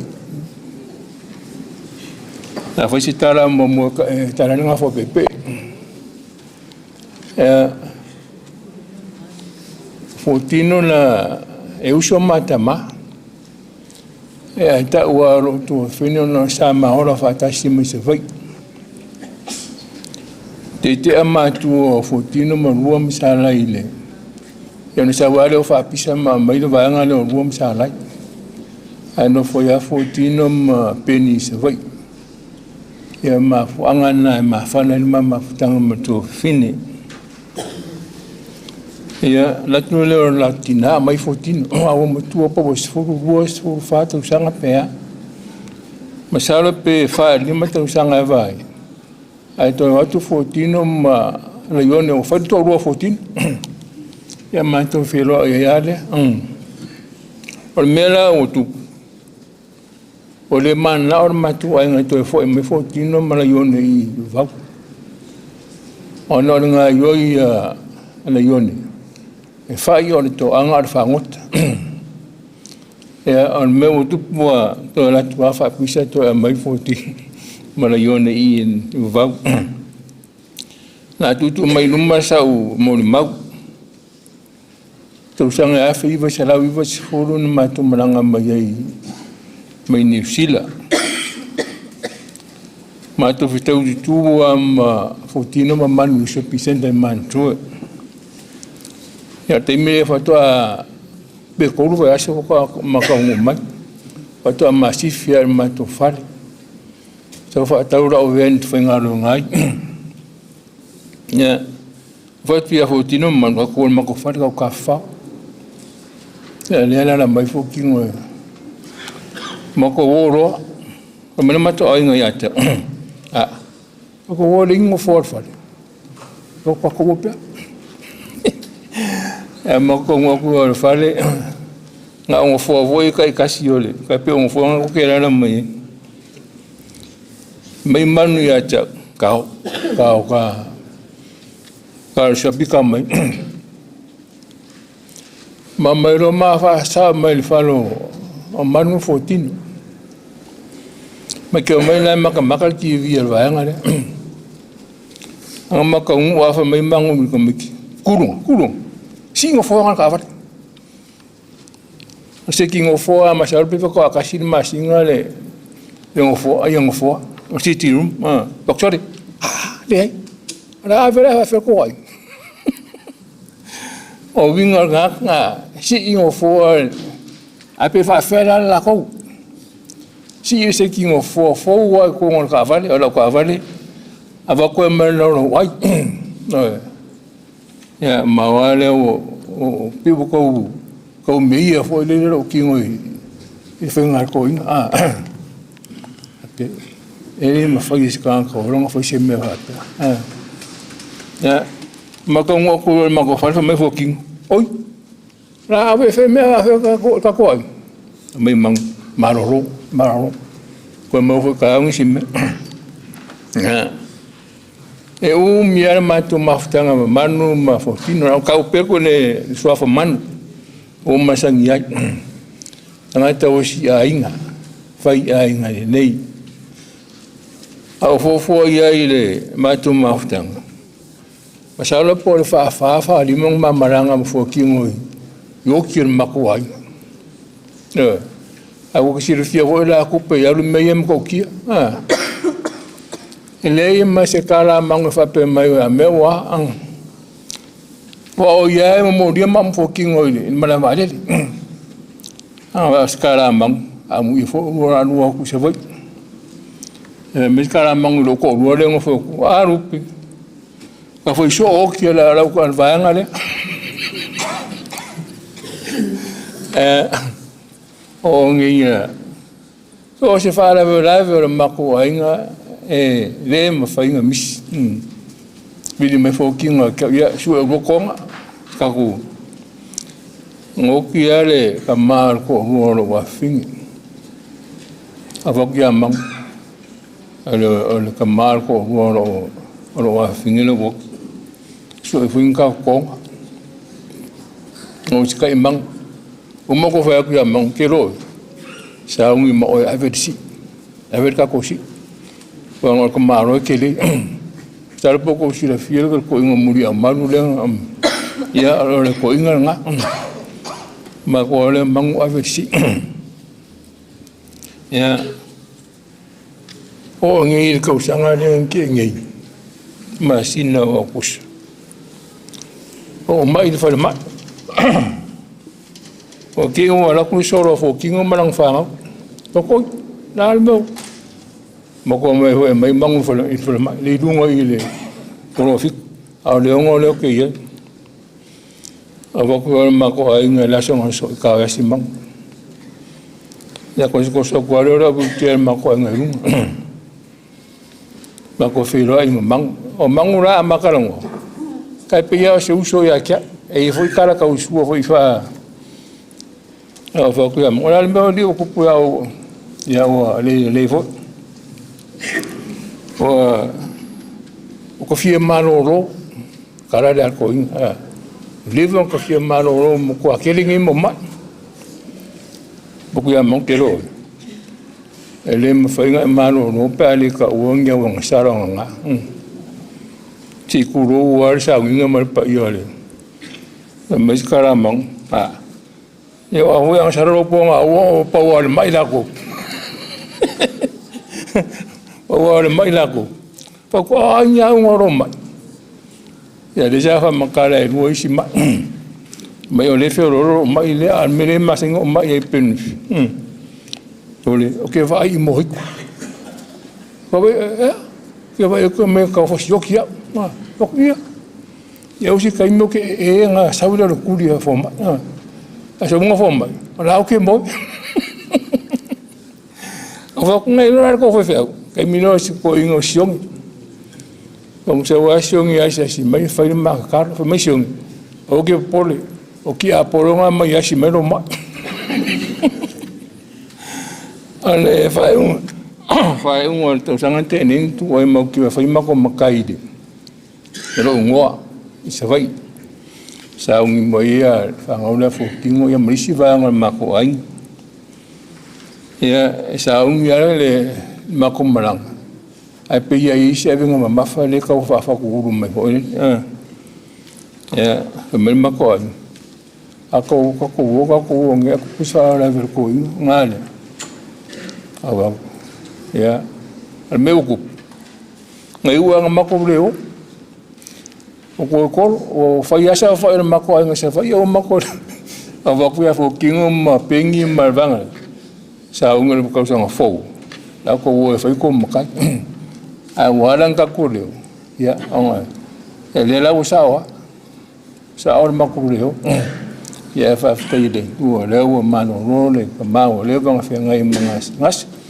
ya fa mong ki la vale ko o fine fo tino man fa nau ya anga nei mene ko ma mo lo keli ya fa mong ye mai le ko mo ko ta tu sa ninga fa tai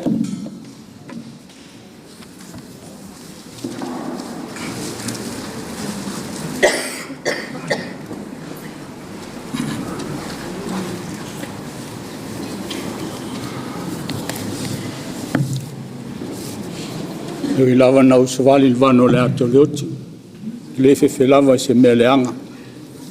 Wa oi tati fatasi ma, laula au malo to oi fa ma fana inaya. A filo ai lau sunga te tai, sunga te simtanga luenga, mai se foile al tua.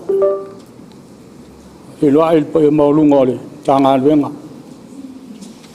Mas foi início ela foi ngalwe ngom foi ona tatu au fatasi ona le Sauniga Faaleaiga le fionga ya Fonoti ya a felo foi le yo ai ngalua eu masani mai latu malava ya marsilofia le ya vaenga wa latu silofia le si vaenga ya alo ingoa taimina mato mafutai ma manu fuatino malno fuan ya faleata malala le toa au nga pepe nga malie mai satu malufi ma sata puala o leo wa sau no le fa nau iwi ngolo rantu tama sau lele lava tamai ya alto ina fo o le matua i tale anga lava ai o tele ilo to ina pe ai se ana mana o ai e amai ya o malo to lua i nei fa lua fa tolu na watu tawa na lava se ia i no mo mai o le valu ono o tau no mai Australia mato mafuta lea ya e fai atu pele tala o le fale na mato no nofo ai tasi le fale ai o ka ni tangata pe o ta vai tangata foi na e au mai fa e mafua i sea o le alofa lo to alofa o la ione mafua tino i o la ainga matangata uma e tau ia e se ale poto o fine matene e se le poto ta malo lo mata maiti ai fai foi me ai fai fantasia ya ai le fa pe terminal tongo fio le sei fuanga ya Australia di mas futa la e talo e fai fa tau e tumu le troli o moni lava so nei ya le ai o manu o le tangata o le ngata i fale o le tangata o le ngata i fale e iei le piti si masa ni mato wo iai I tai talato le city. Tau o Western Bay. O ina a maunu ai manu. Ma sani o na maua e manu ina halea. Le pau malo. Po le ume. Ia na ona whana lava matongi mai lunga. Ia waa le mea e. Ha le papa. Ha tofu atua i lalo. To sa lunga. E le pe o isi mea fo ina ia au i tai. Ale maana ia i o ina alfa avelave. E la ititi le space mo paka. E usu le wawea e su e se paka. Ia, o le mea nasa a manu whai pe awha e mautio e mauru manu. Na le whana lava o le ia matongi mai lunga whai mai lantala. Ia, a ai. Le se mea to nawa whana ma lafo atu. O manu fua e le se wha mo manu wha pe a whana ni ia maa. Le o le upo manu a ai a maa ona. Tato wo e le ai ma se mea mai. Awa foi na ta mai tile le fala. A ma to la wo ai te. E se foi le fai ngale to ina. O manu foi o le tangata o le talonga o le kikiti. Ma sani ma to wo talonga ma to rotu pe a fai. E la vea lo le tamu a mua manu. Fiu lo fatea. Ya langa o tamo le pusi. La sina vai le to ina le. O le si ami o to ina le matou ainga na vai tai. O matou no foi open. Ai lo lotu i tele city. Ao o le tai mila sauni matou le e o le lotu. Fuatino o lotu o lua matamaiti umalama. Sa vali ma le fale o e pu ele train. Ai to lua tangata e o le tāwale. Na o manu, maha. Le upumoni lava. O le mea nao te le loa to ina le pe e se a e whapea i nau. So se mea fo e alu ai manu. E whala au mai a mate o. Ma mao le ma ta whao le market. Ia, whatua mau i fo whatau mai se ia po le a se mea mai le whale. Le ma sani mo le a mio le a neto ina. Tangata alofa. Anga le lei. Ele na mātou fo. Ai so tangata al watu le fale. E i teimi e whai mātou lotu. A whai la le lotu. Wha solo leo whai tono al tusipaia. Whai tawino al tusipaia. E whai tau ale tusipaia e o atu loi le rumatua. E whai tau a whalonga atu manu. Pe ia lai palau vale. E se la upu e tau mai. Ia o nalu leo talie ale mātou lotu. O le talie e ngāle na. Umai a ina male lotu e le toi whaua o ina. E se whai ngāle ne toi ina. O au. Sa whai ma. Fisoa swani i o uso mo tua whaafine. Pe ono whai atu. To ina o na ita. E le te ia foi. O le ale me tau atu iai. E tongi ai lava pe tahai. A o lo unofu ai mo o mafuta ai. Na ofiso swani ma o wanga le lei ai na i o uso mo tua whaafine. Mafutanga fo ia manu i tono tanga alwenga. Ia, o malamalamo an tātou lotu. Manuele te ia fo isana upu i seisi o le au lotu. Ia whaalonga atu manu i eise meo whaale tonu. Ai mai se ana i tina. Manu e sao lava. O le mātou mafutanga fo. Ia. Ma ua mal mātama. Ma lo tua fine, ma lo tua lua mal la whanau. Ia, le pe nā. Mātou ana poi. Ia. Anga le lei manu ma. So se mea. Mātou mafutanga. Ma eu lea tuan. Tino. Sa e tala noa mai ana leila. Ia. Tile pole amatang. Aoa. Lumo nei. Sauniga ma le nei. Toi Sauniga o Fonoti Faaleaiga ole. Te mai a man. Pa maulalo ia o lua matua. Fatu ese atu. Fatu ese atu. Tina. Fatu ese atu fo ia uso mo tua whawhine. Tato mafutanga. Sao. Tia se ana mana. Toi wat. Ao le ala lofa ma le anga le o lua ma le whana. Ia le utale no atu. So se mea. So se taimi. So se aso. Ele ngalo le alofa o manu. Ia tati ele sua fontia wa le anga o manu. Ia le sua whale ana mato mafuta ma. O iloa o manu. Te leilo foi po wa. O le lima o manu ia fotino tanu mato mafuta. Asi na o ainga ile. To ina lea. E mone sa wa. E mone ita. Ia ai. E leta tai o lona lima ia fotino. Na to moiti lava. Ia ai. E ia le teime o ia se upu masitala ia. Wa pena foi na tala no mai. Ia la tala no atu le naile. Sao mo le maul naile to ina lea manu. Ma ngalo mai ia.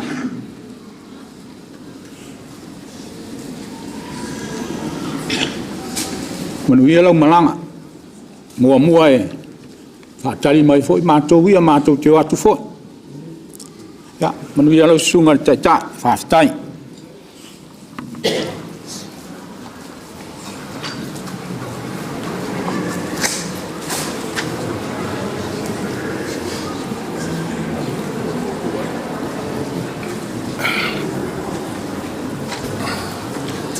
Ya usimusika ko pese wa ya kuwa ko ya o lalo ulu lalo ni. Usimusika ko pese wala mo nga pa.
Ya masalo wabela fala wala nga fa filo ay mga fa karof ala ka ko sa ole pero sa ngol sungal ka ao le foi esse mo mau ya ele o sa mo mau ay aveia lo fa ka wa ma lo vai e fai ma fonga ka mulmole sungal ka simkanga luanga mal malo mkanga luanga e ia o lo kofi fa kai fongo le Ekalesia o ke fai ai se mori mau pu mo fonki mal mafkanga ko le Ekalesia o ke lo sa ngi mai se mori mau wa so va penye ele manga o miengi mori mau kuskuse o miet kaimi a o le fai la se mori mau o ma kuale kala le si ngali nga yes kami fa pengi mas fa pengi o ma ku fo le ngali O fa ku le fisili ko inga long ko lu o le asa mo mau fa ya kia u pe a woki ya ka di fo elo mo ko me masa ke mo mau mo ka mafka fa ko inga va yo aua e ke mo mau ingi me le lei mo i ka mafka awa o le kelo ka ngaka ia la aku pe a woki nga o me le lei le la mo mo a la fa wanga ya e mo o angi me le anga sa o fair ka mafkam ya e mo menga fa pe ngar mo ma ko kali sire la ku sa unye o fongo ki ya pe ngama o le kelo mo la fa nga o ngi sela e sa o le o kongon kanga luenga ngai o se kanga ka o le sawaye kongo le Ekalesia o me mongin menga o le kele o makai o kanga ko le Ekalesia ngai le ia se makai le misa mfonki o me monga kai me fongo kanga e mau ki ngoa misa fonki marga ya a kele ana nga fa winga se ga ka nga me pa mo yor sa wa ko inga ya li lo ba le ba mala a ko kongo nga sa wa o lo o a fi mai ai se me ka wa le pe nga mo ma umala fa nga ulma le so fu nga fonki o mo ma fo nga le ka nga lu nga le so fu nga kongo le on ka nga lu o le siva i mere fio o ye chaukala de pe un ka wenis porque malo e fa ngoka ye sa ai fa ngoka kasile ka mi fa wal ya pa o kai me fa ngoka che ku lo wale man la yo ko fa ngoka mo fu mo ka ile ka le sti man fa fa me o ye fa ngoka ala ku o ku ye le ki ayenga ai o maka i pis foi ka ele que foi para lá o lenga kai ya maresia wori la sa fai mai o ganga lo mai le kai minga mo nga mai fonki o leo ke man ku ngo wan wasi ya pengirifi fai sileva o lo mai nga ko fa ku mai e ku ba o le mema ri ko inga e ala ki nga inga o ma isken e le o ki nga inga fa pe sesia me ngal pa wan ka ka me o fonki o fokingo e kangi ma wala au long ko lwe e lwa le mo ma foki ya o nga lwe fonki ko ngole mkanga lwa ya kasira ka fale ma losi ko ngol mkanga lwa so se mea le silofia umman mkanga luang mai lava le la mkanga e o mai kai mingai o lo ku mau pea mengi ka fale na lue te o masangi ele manga au ise me fale kong fonki fo e ma wo nga me la ke lo fa pe nga ya fo ki ngom na fa ele manga o fonki lo kasia le langa fenga langa la fai kongolo nga ngelong fan kuwa mo nang fanga le a mai fai kongon ba ko Ekalesia o la fe ko ai langa o peru lungor pa langa fai foi longo sao mai a sao fo mo kayo le Ekalesia la ya nga me uma ya e ua ele il ko fide mo me deri ele se vai kemi wa ma fale vale mo ko ua ne sila fiere le ya fo fotino on ma fale vale mo ko rua on le feiva fo ki ma ko ai le pu mon le lo le ya fo kingo wa fo ya ma ko il la ko fal e ma kam fo ya ko ma fotino we kala ngo me foi ai nga me vale ya kala ngo fo ki mo ko rua e fia ko inga se me foi le fa fia lo loko le mga se me foi ama fa ya kule kario fon ki mo ko rua e siri kali e me valea I lo ngofo mui voice ka marki nga loko man mafo. Ya, o ke fa mau ngia nga mea. Ya, o se mori mapu punga mako mafuka mfonki kong le Ekalesia. O se ka e fai mere lei. O se ka e loko alofa. So se mea. Kukusa fonki kanka uma. O oi ka miki. Kukusa mfonki. Ole si mea I koinga. Nenga ka we ele Simon maule ngo falongo mai ngok fo finge ka avedes.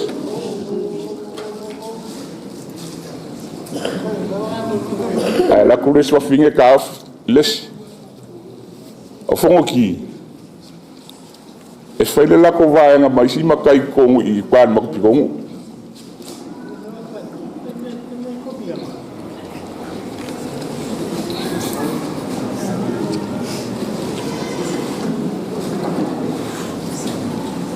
Ole mea la waku. E yei lo makua ko lua masangi ang fongi I le shopi at Mount Road. Ole kupulanga le fongi. Ya, e yei le aso nga aye usu mai fongi I Mount Road.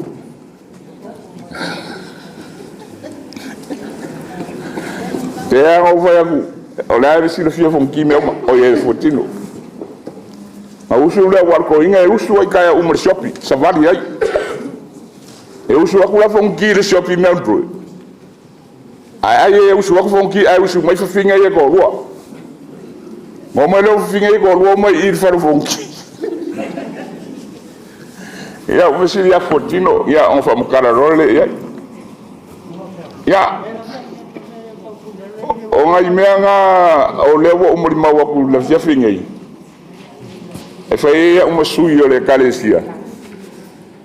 I le mako mafukanga ma le fionga ya fonki. Mongi mfa maongi nge mea uma. O se kanga kai o si ainga. O se kanga kai fai ainga le lei. O se kanga ka foi e o fai Ekalesia le lei. Ya, o le mako boni maunga. I le mako mafukanga ma le fionga ya fonki. Fa marulua po fa maria ku kako maru nge yas. Fa maria ku lau fionga ko le ole awor ko yelva le ferka ko Sauniga. Fa ka makua fa maru fa ngor Sauniga ko ingale. Ma ko vero. Ya ayoida la fa uma ila o mo mau ala kula ngod ko ingala fai sanga mo mau mo ngias ya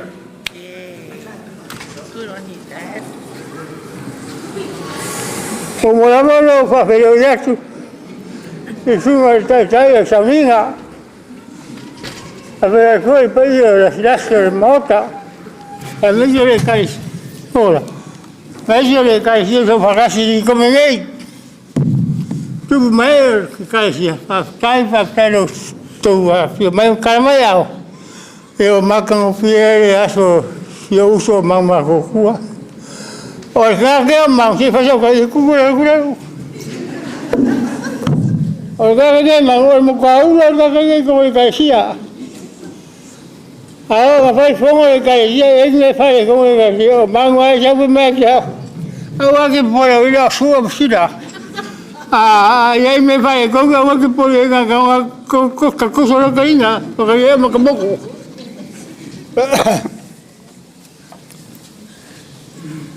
Ya, la otra vez.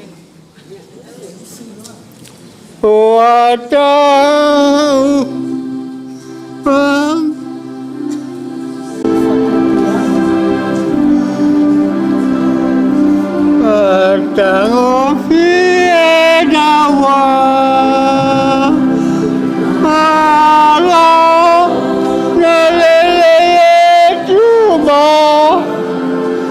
Oh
Cara, suma cabeça.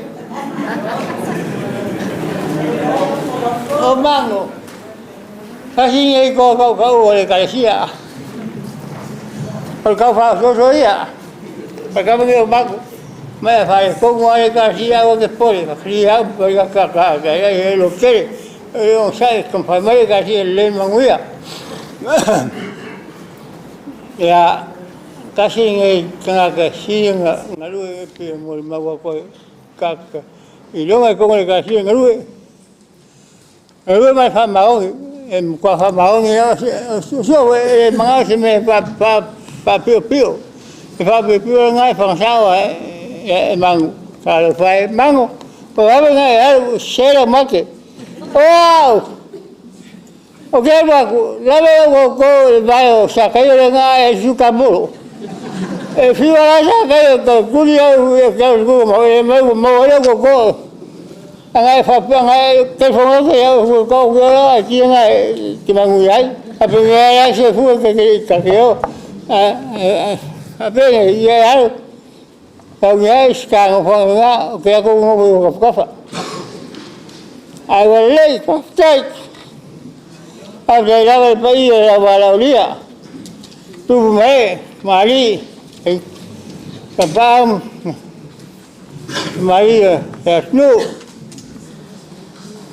il y a un peu de temps, il y a pour le tout bois, il y a un cara, il y a un miasso.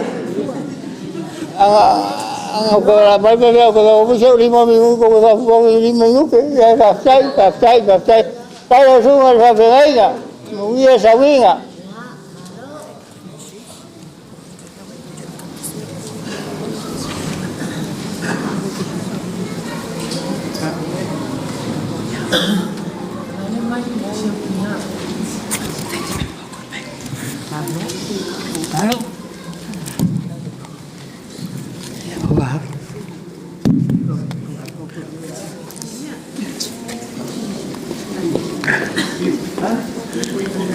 Ia, e whaamālolo atu, e ia te au le awa, ma le whaaloalo e te tauai.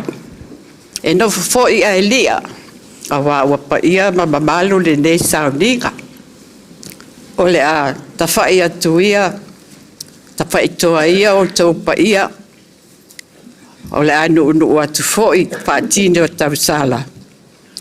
A wā ele ngā whatau lima ina i tau whamatalanga. Ai, opa ia lava, e a fua mai i le niu lea, i le matasaua. Te ia pā ia, le pua tāu pēa, i le whawhao saua li. Ai, o te whaafeilo ai atu, i lau sunga, i le whaafea ngainga, i le taitai o Sauniga. Whapea fo i le au whainga lue ka tofia le atua, ma atua ma lolo, pensione, le paia ma le mamalu, o ainga Paolo ngā whatautup, ma Paolo ma walulunga. Ia, whaatalo whaatu fo i a Samoa, ma ainga e lua, ia te oe le ua na tofi poto, ma le lau sa la falafa. Ia, ai, le a wha awawina sa uwhamatalanga ma sa umoli mau pu'u i le tamalea. Ai, le au e na whaeilo atu o lo unei ngoa o apoua e mawhafa sione eli. E ia, o tae au ma aso whampēnei. Tasi nei o tae au whaelonga ina ma taulia i le o toi fuanga whaatangata. O le tae au, o le whaatawata, o le tātou waa i atu, i le tino o le wamaliu. Whaatanga i mai tātou o lo ola ma soifua pēa. Ai, o le a mata atu, nai moonga. E le masi nai o susulu ka se toto. O le ata mule o ta oto, ai le o le ata felo. Ua sili mea nei le seunga. Ua le ai seua I ki le poa. Ua malepe nei le fale totoa. Ua maliliu toa. Ia, o langona na mo o mai. I le tuua o le malo. E le fionga. Ia Fonoti Manu Matua Laione.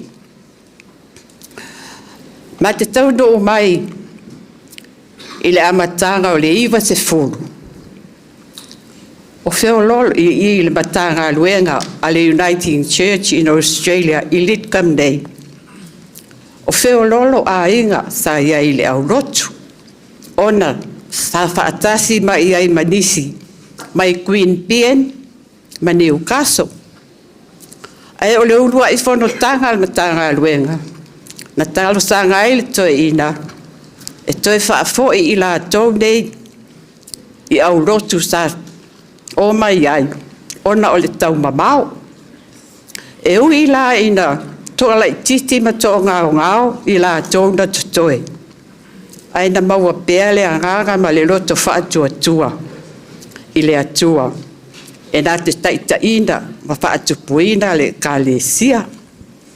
O Laione, Malaysia li I lea sao whai mai. O la tōwia, ma naiti nā. I le nāwa I teimi e le iswafa matai. O la tōwia sa la tautua ina. Ma le tō whā a ta maa mātutua. O tangata e tautua maa losi. Ma loto te tele. Ia, aluai, ia watula I mai lea li lea e whai ma tai whono o le au lotu. A o Laione wa whai lau tusi. Ai teu tupe lesi tina. O ni tangata e ngā lulue maa losi. Ma le whaalongolongo ti ngā. Aluai. Ona, olona tiute, malona tofinga, o ia o whailau tusi. Ma le nawa I teimi sa whainga aluenga I Flemington, I le Railway Maintenance Depot. E la tamai I RM Street, I le mea sa mātou no fuai. O le tele o aso, e afe mai ai pe a mānawa, e asi mātou ma vai se mea mo o mia mo mātou. O lesi aso, o whalongo atu, o whaila na fesili, I se au toi ina, whai mai, o le lei alau maulu pe o aso ia o e a vele. Ia o te lei langona le tali, au whalongo atu o tō e, whai mai lana tala, wa mo ngal tui. Lele wa mu mai le la au le funga le la au le lu ma fale. Ai se iwa ai se tai e fetau I malau sifi. Ia o le la feiva mua. Na alu I malapa. O le maui o le na feiva o tui ma lili. Ai o le me mali e ai. E le ise se o lato a inga e oka. Ia na whaasoa uma I le au rotu. O ele se aso vai atu. Wasau male va a pau ta vale. Ta pena mai. E la fo ia ilo la faiva. Ia e ala ua e la o mai fi ngota yuta. A ma ua mafuatino e foaina ia fi ngota mau tu fang. Fa solo atu isi mata fanga. Se ia pa ia Watson Bay. O ina, wa ai atu, wa sui anga o le whaido. Wa atu, wa whaopopo I ai se turo, I le matatao, ma pau whagota. Ona o ina, wala maua ina, e toa I ai le pau malo. Ia e na o la toa Malaysi, ali talavo, e toa tolu. E toa tolu I ai la to, sa la to whagota ina le pau malo. Ia, o le tangata e soga. A mana o la vele me fai, e le popole le taumata. Pa e Malaysia so alu atu, malona ofu pa u whagota. Malana spia kan. Ia o faiva na ta tele na tali ai. Ma aloa le Ekalesia. Ile nava i tau. Ia foi. Aluai. Wa swafa ile manu matua tua. Ai wa to fia e fai mataita i fono. O me il comiti o me to tino. Ia o le nā tofi. Ia tā i longa lona tūla i mai. Ona e ia inga ale Uniting Church. Peo o pili o fale o ngā luenga. E totongi lawa le faise au. Ai wasuia e Laione Manu. O le atotongi o mai le Ekalesia. Ia, e whapena lava lana tautua. A o foi, ina o le a ta ile se tupe mana o mia le Ekalesia. Ma e u le fono le a fai tau ngā o a fai tau fonga. E whaatali, se i loa po o aile le ofo e mawalunga. Ia na whaatoa oso loa le tape. Ia e whapena lona ola tautua. E whai mea mawhai. O le tamāwhoi. O se tangata pe o na sa māua. O se tangata e o si a inga. Po o sea lava e tau mai ai whaalawe lawe o la a inga mafuatino. E le mawhai lava o na le malanga. Po tutuila, Hawaii, Amerika, Samoa. Ia ma Australia, New Zealand, ma Australia nei fo. E whapena lava lona ola. Lona ola o si a inga. Ai,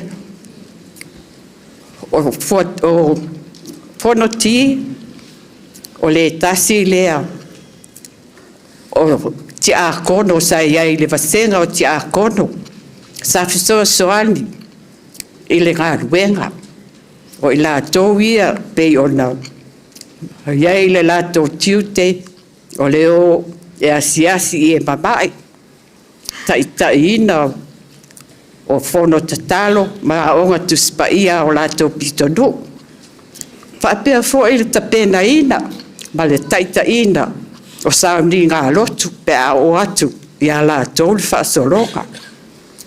Ia, ai, o le toe ina, e ia isi o nau winga, sa whaale tonu, sa mawa ai iai, i le amatanga o le mga luenga, o le mga luenga. O le toe ina, e ono sai, ma alofa.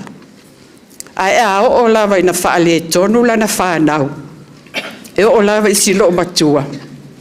Ia o lau, manofoa, e uma iai. Ia, ai peitai, sa tau mawhai lava ma fisoasoani iai, i lona mawhau, ma na suia ai lona o langa, wa tala noa ma ote, a ua le ai se fasi. Ia, o le se moli maule na, i le ola ngā lue, o le tama i a Fonoti, Fuatino, talo fai, Matalena, Whaapisa, Matauia, Siona, Moli, Sio Toolua, Siau Whanau, Beni Masulia, Laione, Sarai, Solomona, Whaafetai, i le tō wālolofa, i le tō tamā, a whianga iai o ia mo na mawhatianga. O te iloa o se tamā e tau wiwi, a o i teimi, wa whiololo ailo na mālosi. Ia, o sa wali mai i Mount Druitt, e asi ana uo, e whaile la tō whaafale tui. Alna, ia wa mamoli fo o i ruti hiol, e vai. Ai, mālo lava whaafetai, wa i ua tō tausinga, wa alu, te tali tonu, wa alu, wa malielo na loto, wa malielo na ola, i la o tō tausi. Ai, ia lofangia e le atua, ma whaamawhanaina o tau whina ngalo. Whaapea fo'i na ia inga ma whanau. Tangi mai ala. E sia wha uma atu la mātou. Moli mau ma sia ma alofa anga ma sia o whanau. Ila pese. Mo le lato wapsi. Ia a whawe lawe. O le talo matua. Wha le tō nualo na leo. Ai olea. Olea lau atu upu. O na a usu. Mai lau whanau mau te usu. Ia e whiti ne. Ia e o mātou leo. O na o lato e nota. A o au fuluka. Ia. Ai. Wa tu wanga I ngota. Wa oli liva. Le atua wa whaafitai. Wa whaamalo sila. La ulupe wa tu lima. Wa mapuane mea whaiwhaiva. Lea wa tavani manu ula. Whaapea fo'i manu sina. Wa kaioa. Titi lava toa. Wa malie whaasoa. Wa lau I ula. Wa pou I toa. O le fale na ia moa. Wa sili mea le seunga. Wa oa I paloloa. Atu e le whanga I punga. Mua o le whanga I foa. Ia, ona o le vaitau le nei. O le asusā. Ia, o le awha amanatu ina ai. Le malanga whaatupu a Yesu. I Yerusalema. Sa alalanga ai le moto tangata. O sana I le alo ta vita. Wa atio mai le I le suafa le ali. Le suafa o le ali. Ia manuia le atio mai le suafa o le ali. Ia, e tonu. O lo pepe se fo'i le au angelu. Aleluia. Aleluia. Fonoti Manu Matua Laione. Ulu fale maia I le fia o lo wali. Ia, manuia lau malanga. I le suafa o le tama, le alo ma le angara paia. Amen.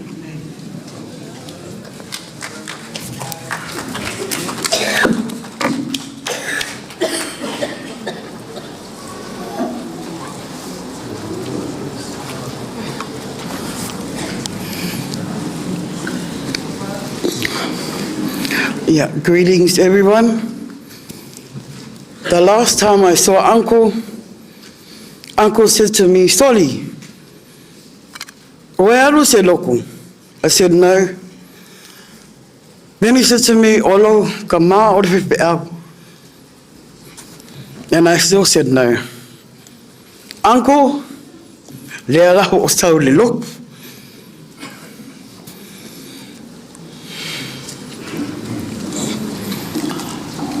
Uncle has an older sister. Her name is Ailapo. And Ailapo's fourth son is my father.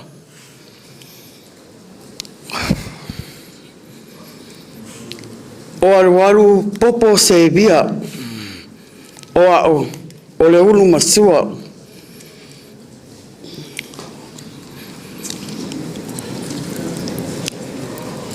In 1986,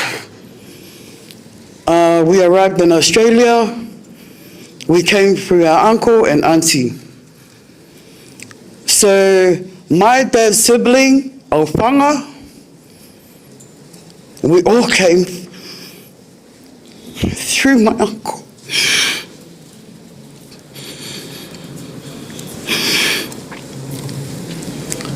To the Babau side, that I finally see and have met.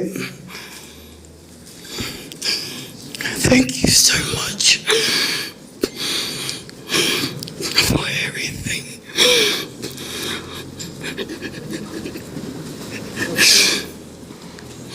Uncle, my dad's youngest brother in Samoa, Popo Misikopa, and his children send their love to you. Thank you so much, Uncle, for everything you've done.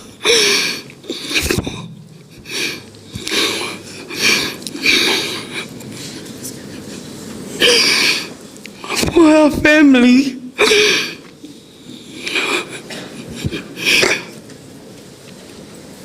On behalf of my dad, who loved you so much, thank you. To my auntie and my cousins, may God be with you. In Jesus' name I pray, amen.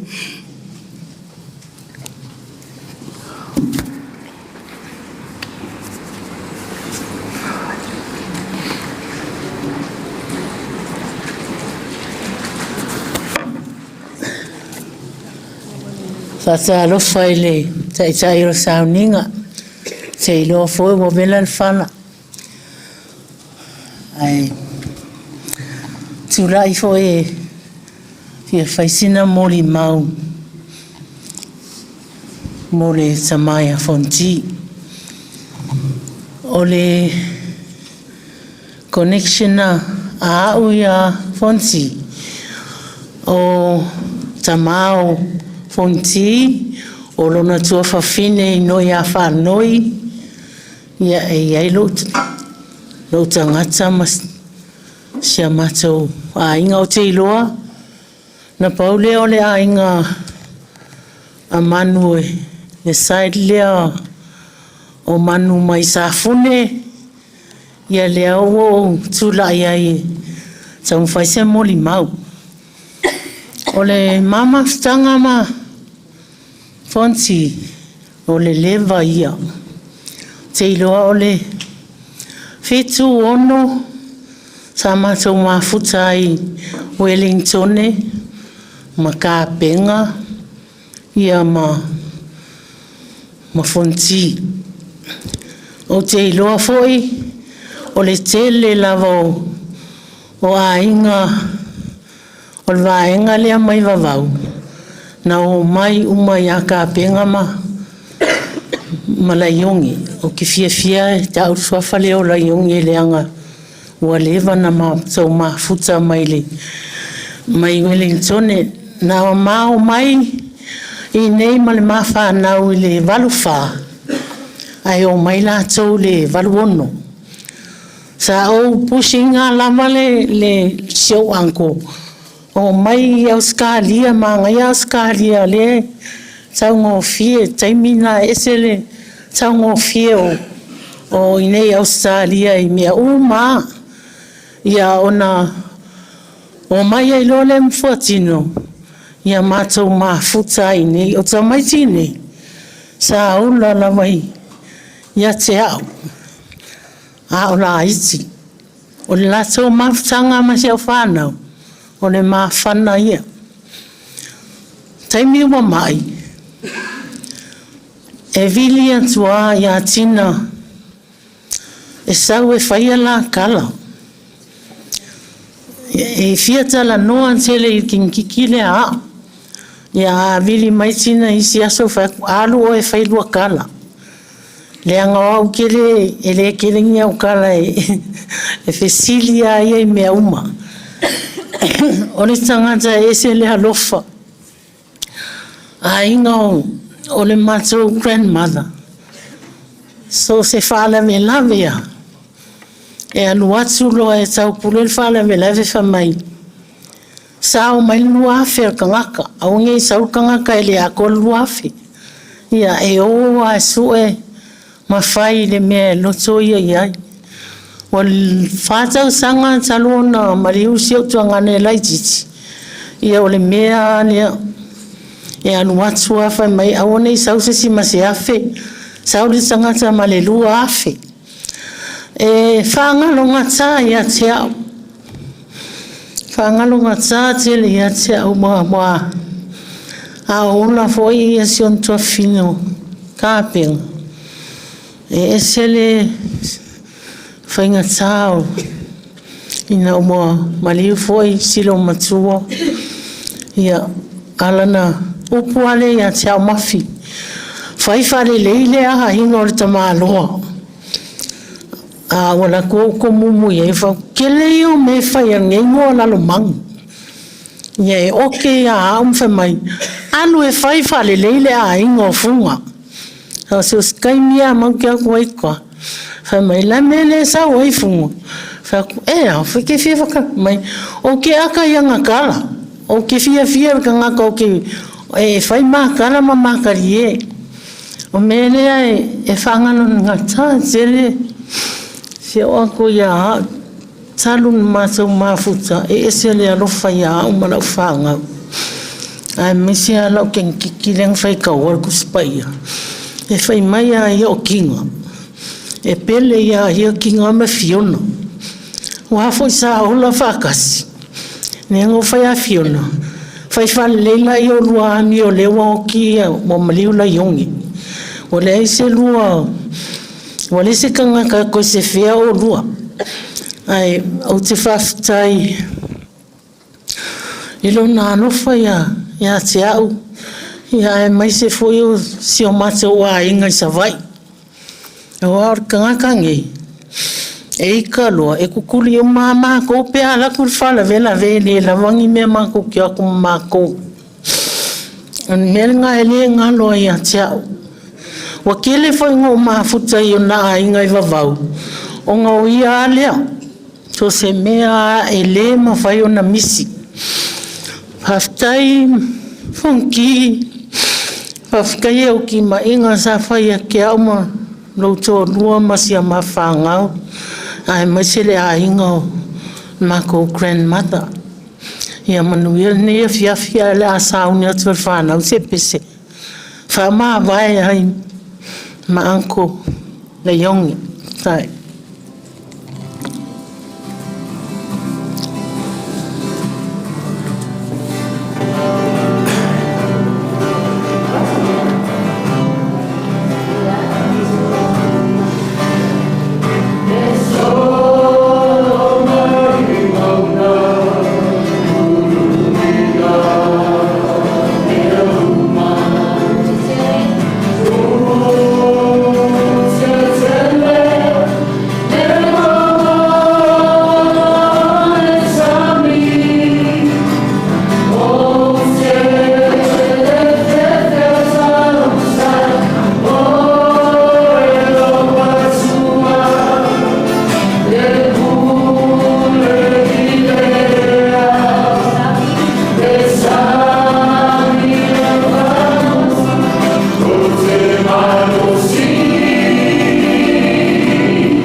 Hello everyone, my name is Cullen and I just wanted to say one thing, that I miss Uncle so much and I love him so much. And dia manuia no malanga. And I'm going to pass it on to my brother. Yeah, I'm Carter, and yeah, Uncle. Even though we haven't met much, I still love you with all my heart, and I want to thank you for bringing love into all of us in this room. Amen.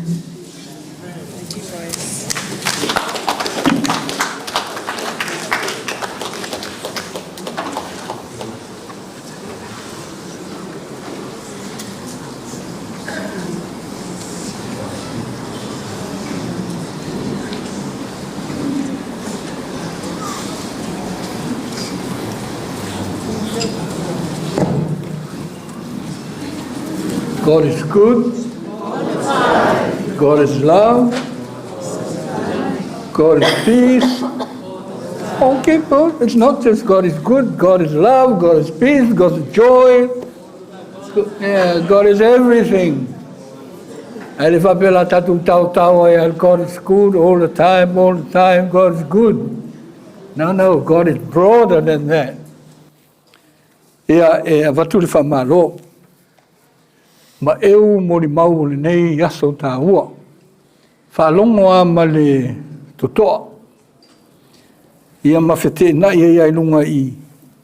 E whaisa mori mau. E se whaitai au ma mori mau mwhotino. Whailau tala lea ia lau o tā polo. Tā tala sanga mai e te au e. Whaile o te ola nā tali I nei. Ele e o ni lotu. Ia pe o fo ia e o avo le fa afa. Ia no fatu le o le. Amal po kalam. Ia amal po kalam. Ele ise tu foi tau tu spa ia. O le family service. O fatu le ia afa le se tu spa ia. Ele fa sta tu lotu. So se lotu wa. O le ute ma le onga tun. O le fionga le tua. It is God's word that is at the center of what we worship God with. Tā ua ia mori mau, nanga le e tā vili ma mimilo ma ia le fionga le tua. Ia o lea la whaise tala, I whaite au se mori mau.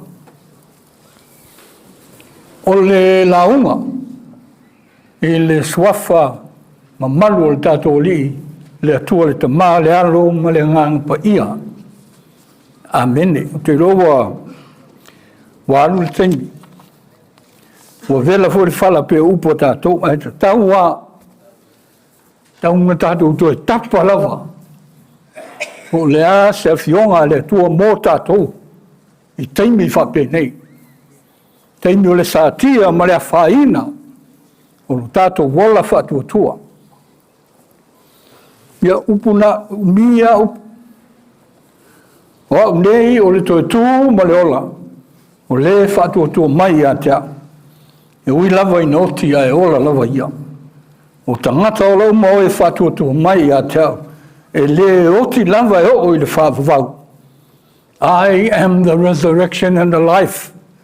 Those who believe in me, even though they die, will live. And everyone who lives and believes in me will never die. Hallelujah. Praise God. Ia le atua. O lea ua toe whaamanatu ia tātou. Le winga tātou te o o le rotu. Ia, toe whaamanatu wha tātou e inisi wa le fio o le rotu. Le malama. E o ai le rotu e tupu lan whaala. Te au atu o umel papatua. E sa oi patele te watua malu mai o le whai peselesi ai Ekalesia. O le banatu nā tau taula i heima whawhonga. Wawea o tangata o la uma e oti.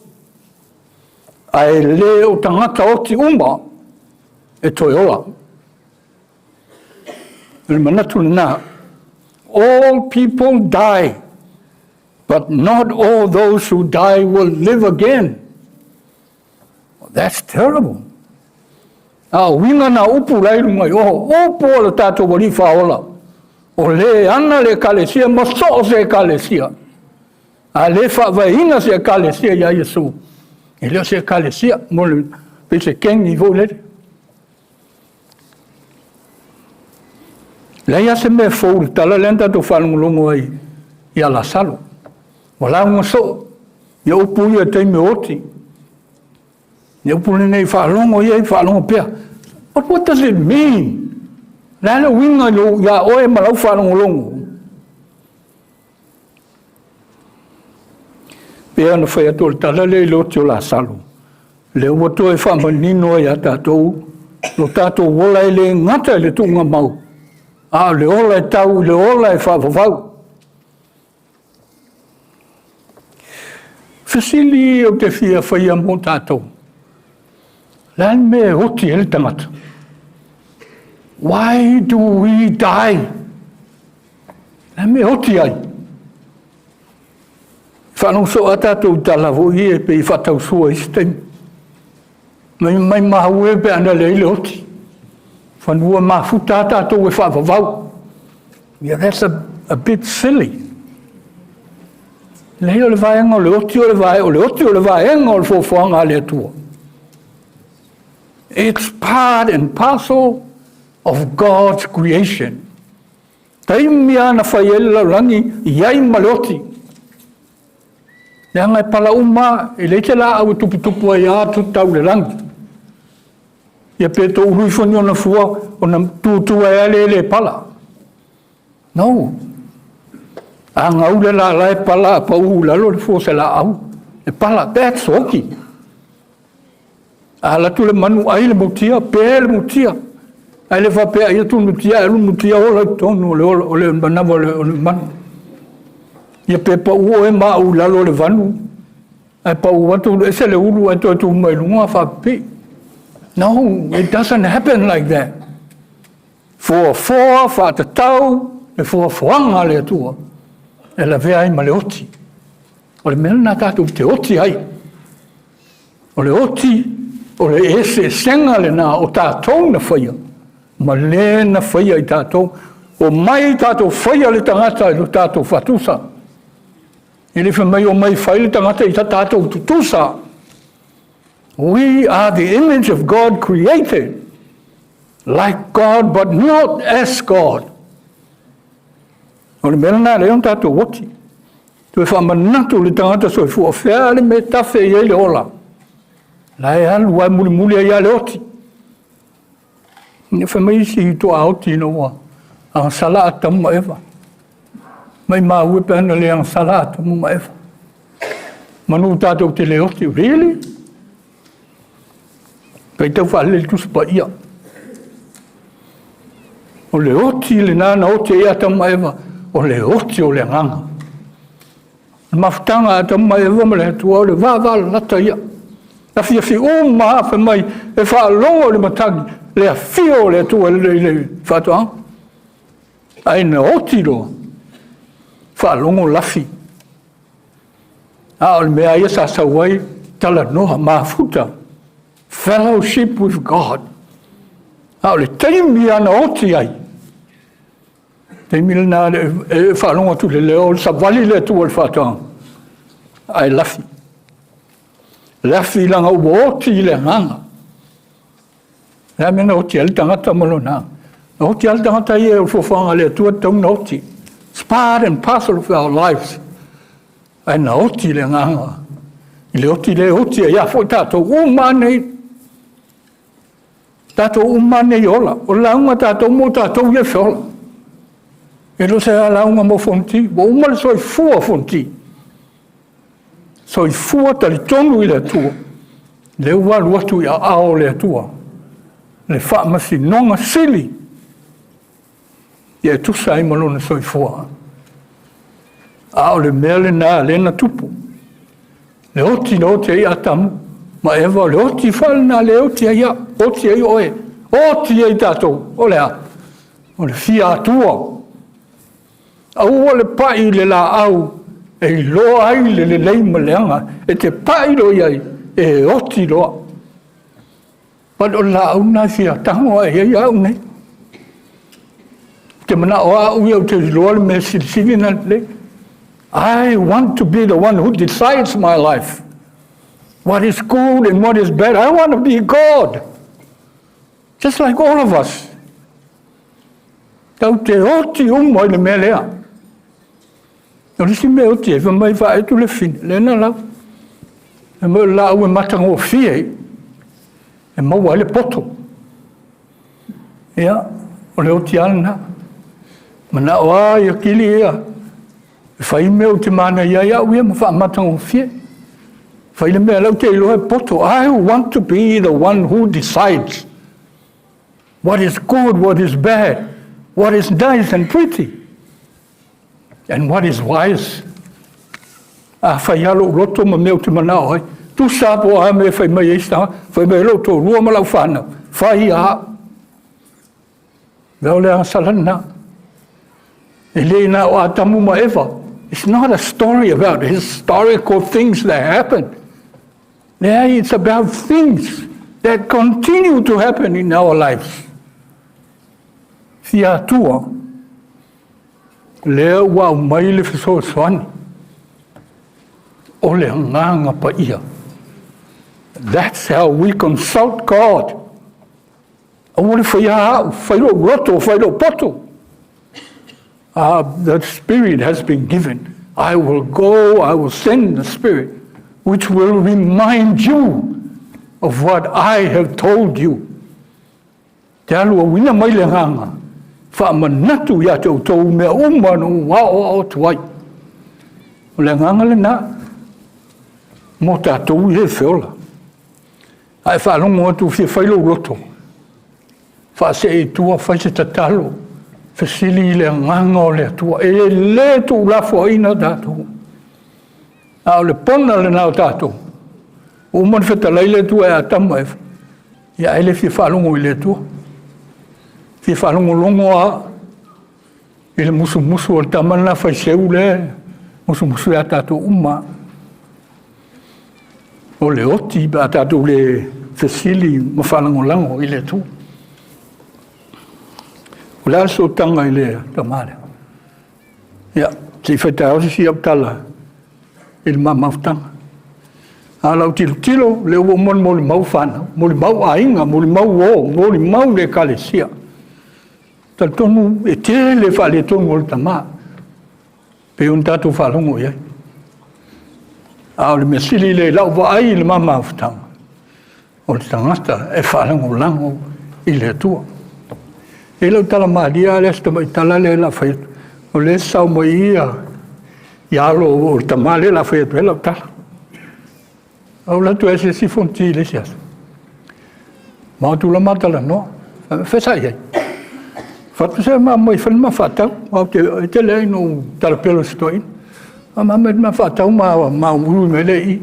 Ma o se whale o ia stoina fui mono. Le sau mai o nara. Ma ala me o e ofo toina. Toina lea wa se lauta usanga tono le mato Ekalesia. O fatu te ofo toina te latu laifa futonga la au. Laifa hiangalo. Ia au la te poto te le ene fonti. O fatu. Tau le tari tongu e toina ne. O mero fonti. Te pelo e toina mon sa lauta usanga. Fai ale o le mamui mui. Ale no fontino mo lo tolu. Dau fa mo lo tolu. A sa la vai le tai o ro tau sa se la la fa e fu mon. A la fa me fonti a si o ke le tai tonu to in de o fu mo te de lo po aso ia le na o mai tanga te be fa no ista. Dau ia na en to asto ina ia mo patali mai. Ia al me mali. Ia sa o ia tala na ma te tolu. O le avelo te loele te o tau o se lau fu non. E ma me la te ia fu lo te fu non no ia la e ia lo fai le tu. Ai be lo fa longo mo ni mau. O tata e mali al tata. Ai te fai te sta. Ai o le fa sol na mo tato. Tonu se tama sa ola ina. Le lofa maleanga leo le tua ya teia. Ia inga, i no ia la fanga. Ia e mese tonu le Ekalesia. Ia talo. Talo le tina male whanau. A inga na lua ma tato uma. Pe anu whea to le upo le tua. O le tā ua i temi tato te whawhesa ngā i male maliu male oti. La awa alu atu. Malanga le tato ta maha. Malanga le au ona le tua. I lumo le tua malana whamasinunga sili. A o tato. Ia tato te nonofo. E wha wau. Ia mawhaia le whinanga lo le tua. Ia i ulava matonu me uma. O au le toi tū ma le ola o le whatua tū mai a jau e wina hoti a ola lava ia. Tangata ola uma o e whatua tū mai a jau. E le hoti lava e o i le ola i le whawavau. O tangata ola uma e hoti. Ai le o tangata hoti uma. E toi ola. Whatua tua i a Iesu. La le mea te o le whatua tua. E la no whasol matu Ekalesia. Whatua tua ele o na upu mani langona. It's good. O te whatua tua ele tua. That's okay. Ele na alpauna mea te o le whatua tua. Ele na alpauna. O le whatua tua e whai winga maanga. Whai le tino o le o la whatua tua. A le haini ngā luenga. Ele haima se winga o le nā mea o lo walu ma pe o talia Iesu. O talitonu ia Iesu. No, live it. O le whatua tua moni le nā. Ola le ola o keriso. Ola whanga tangata. Ola whamangalo tangata. Ola alofa i tangata. E o ia Iesu a tango e lauru na olanga. O le tangata e alofa i ona mātua. Na nofo Iesu lo na hinga. Mai ai lo na lai titi. Te iau o na tolu se furu on tangsanga. Whai le whatua hinga. Whatua ali mai ai Iesu no tolu se furu tangsanga. Whena iai. Nei o le hinga. Na tautua. Ma ai mātua alofa. Ngā lua le no, ngā lua le Ekalesia. Ai leo le mātunu si o tātou, i le tau whala au ma tau watu. Ai ola le mea tau o le whatu tua. Ia o le whasosoni na mo tātou, a lofa le atua. Ia o mai ma whasosoni le tātou ola whatu tua. Ina ia la tātou le toi oti ai. Ai tātou ola ai e whavau i le suafo Iesu. Amen. O la tātou whai o nene Sauniga, i le pese e tolu se lau whasu mandua. Umati munga mu mai le la, so o le fia ma le tinga, hango sa tauro mapu le lei, ngata le fia i lalo nei, fita i lalo nei.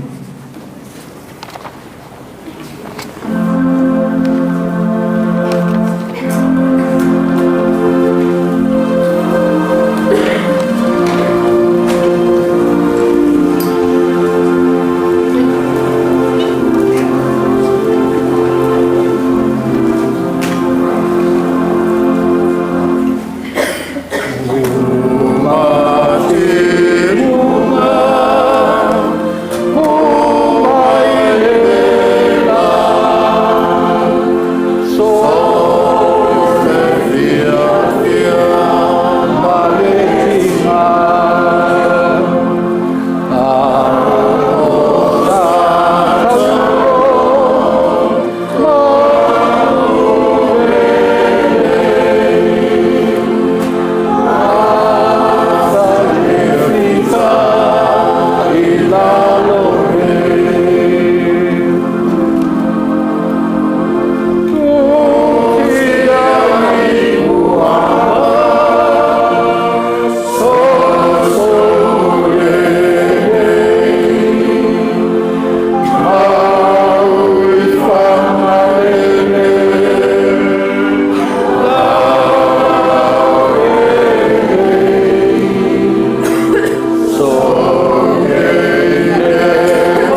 Mātou ke vi ia ma whawhitai o e lo mātou atua.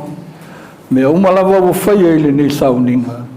Ia maua I lava se vi inga o lau fio. O mātou whalongo o mātou mōli mau. O lou lava alofa tu ile noa.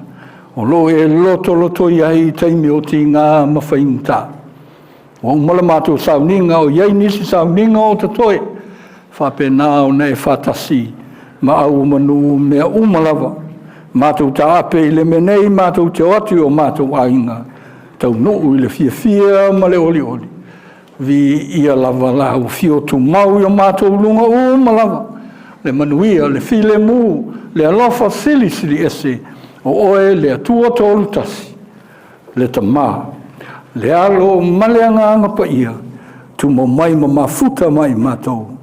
Nei o le whaavavau e whaavavau lava.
tua. Kua mana o roma maru. Mo maru re Ekalesia o papo. Ai mai te uo mai matangi. Na mau ko Pamaea Sauniga. Ia kala au mai le pūrero heno. O ngara mo mai pa mino mo ka ko. Ia kala le ke atu ko kala ra.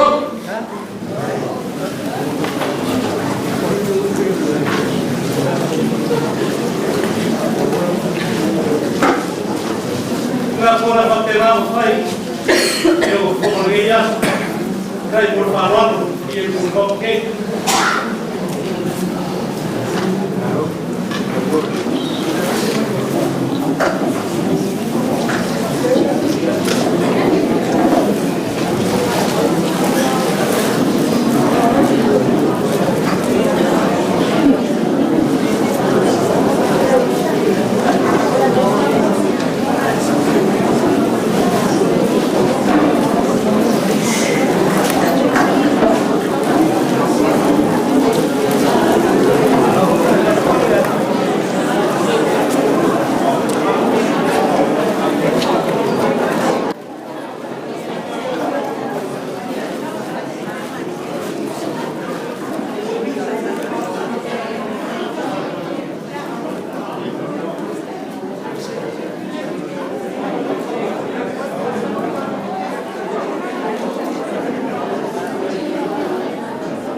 mafuta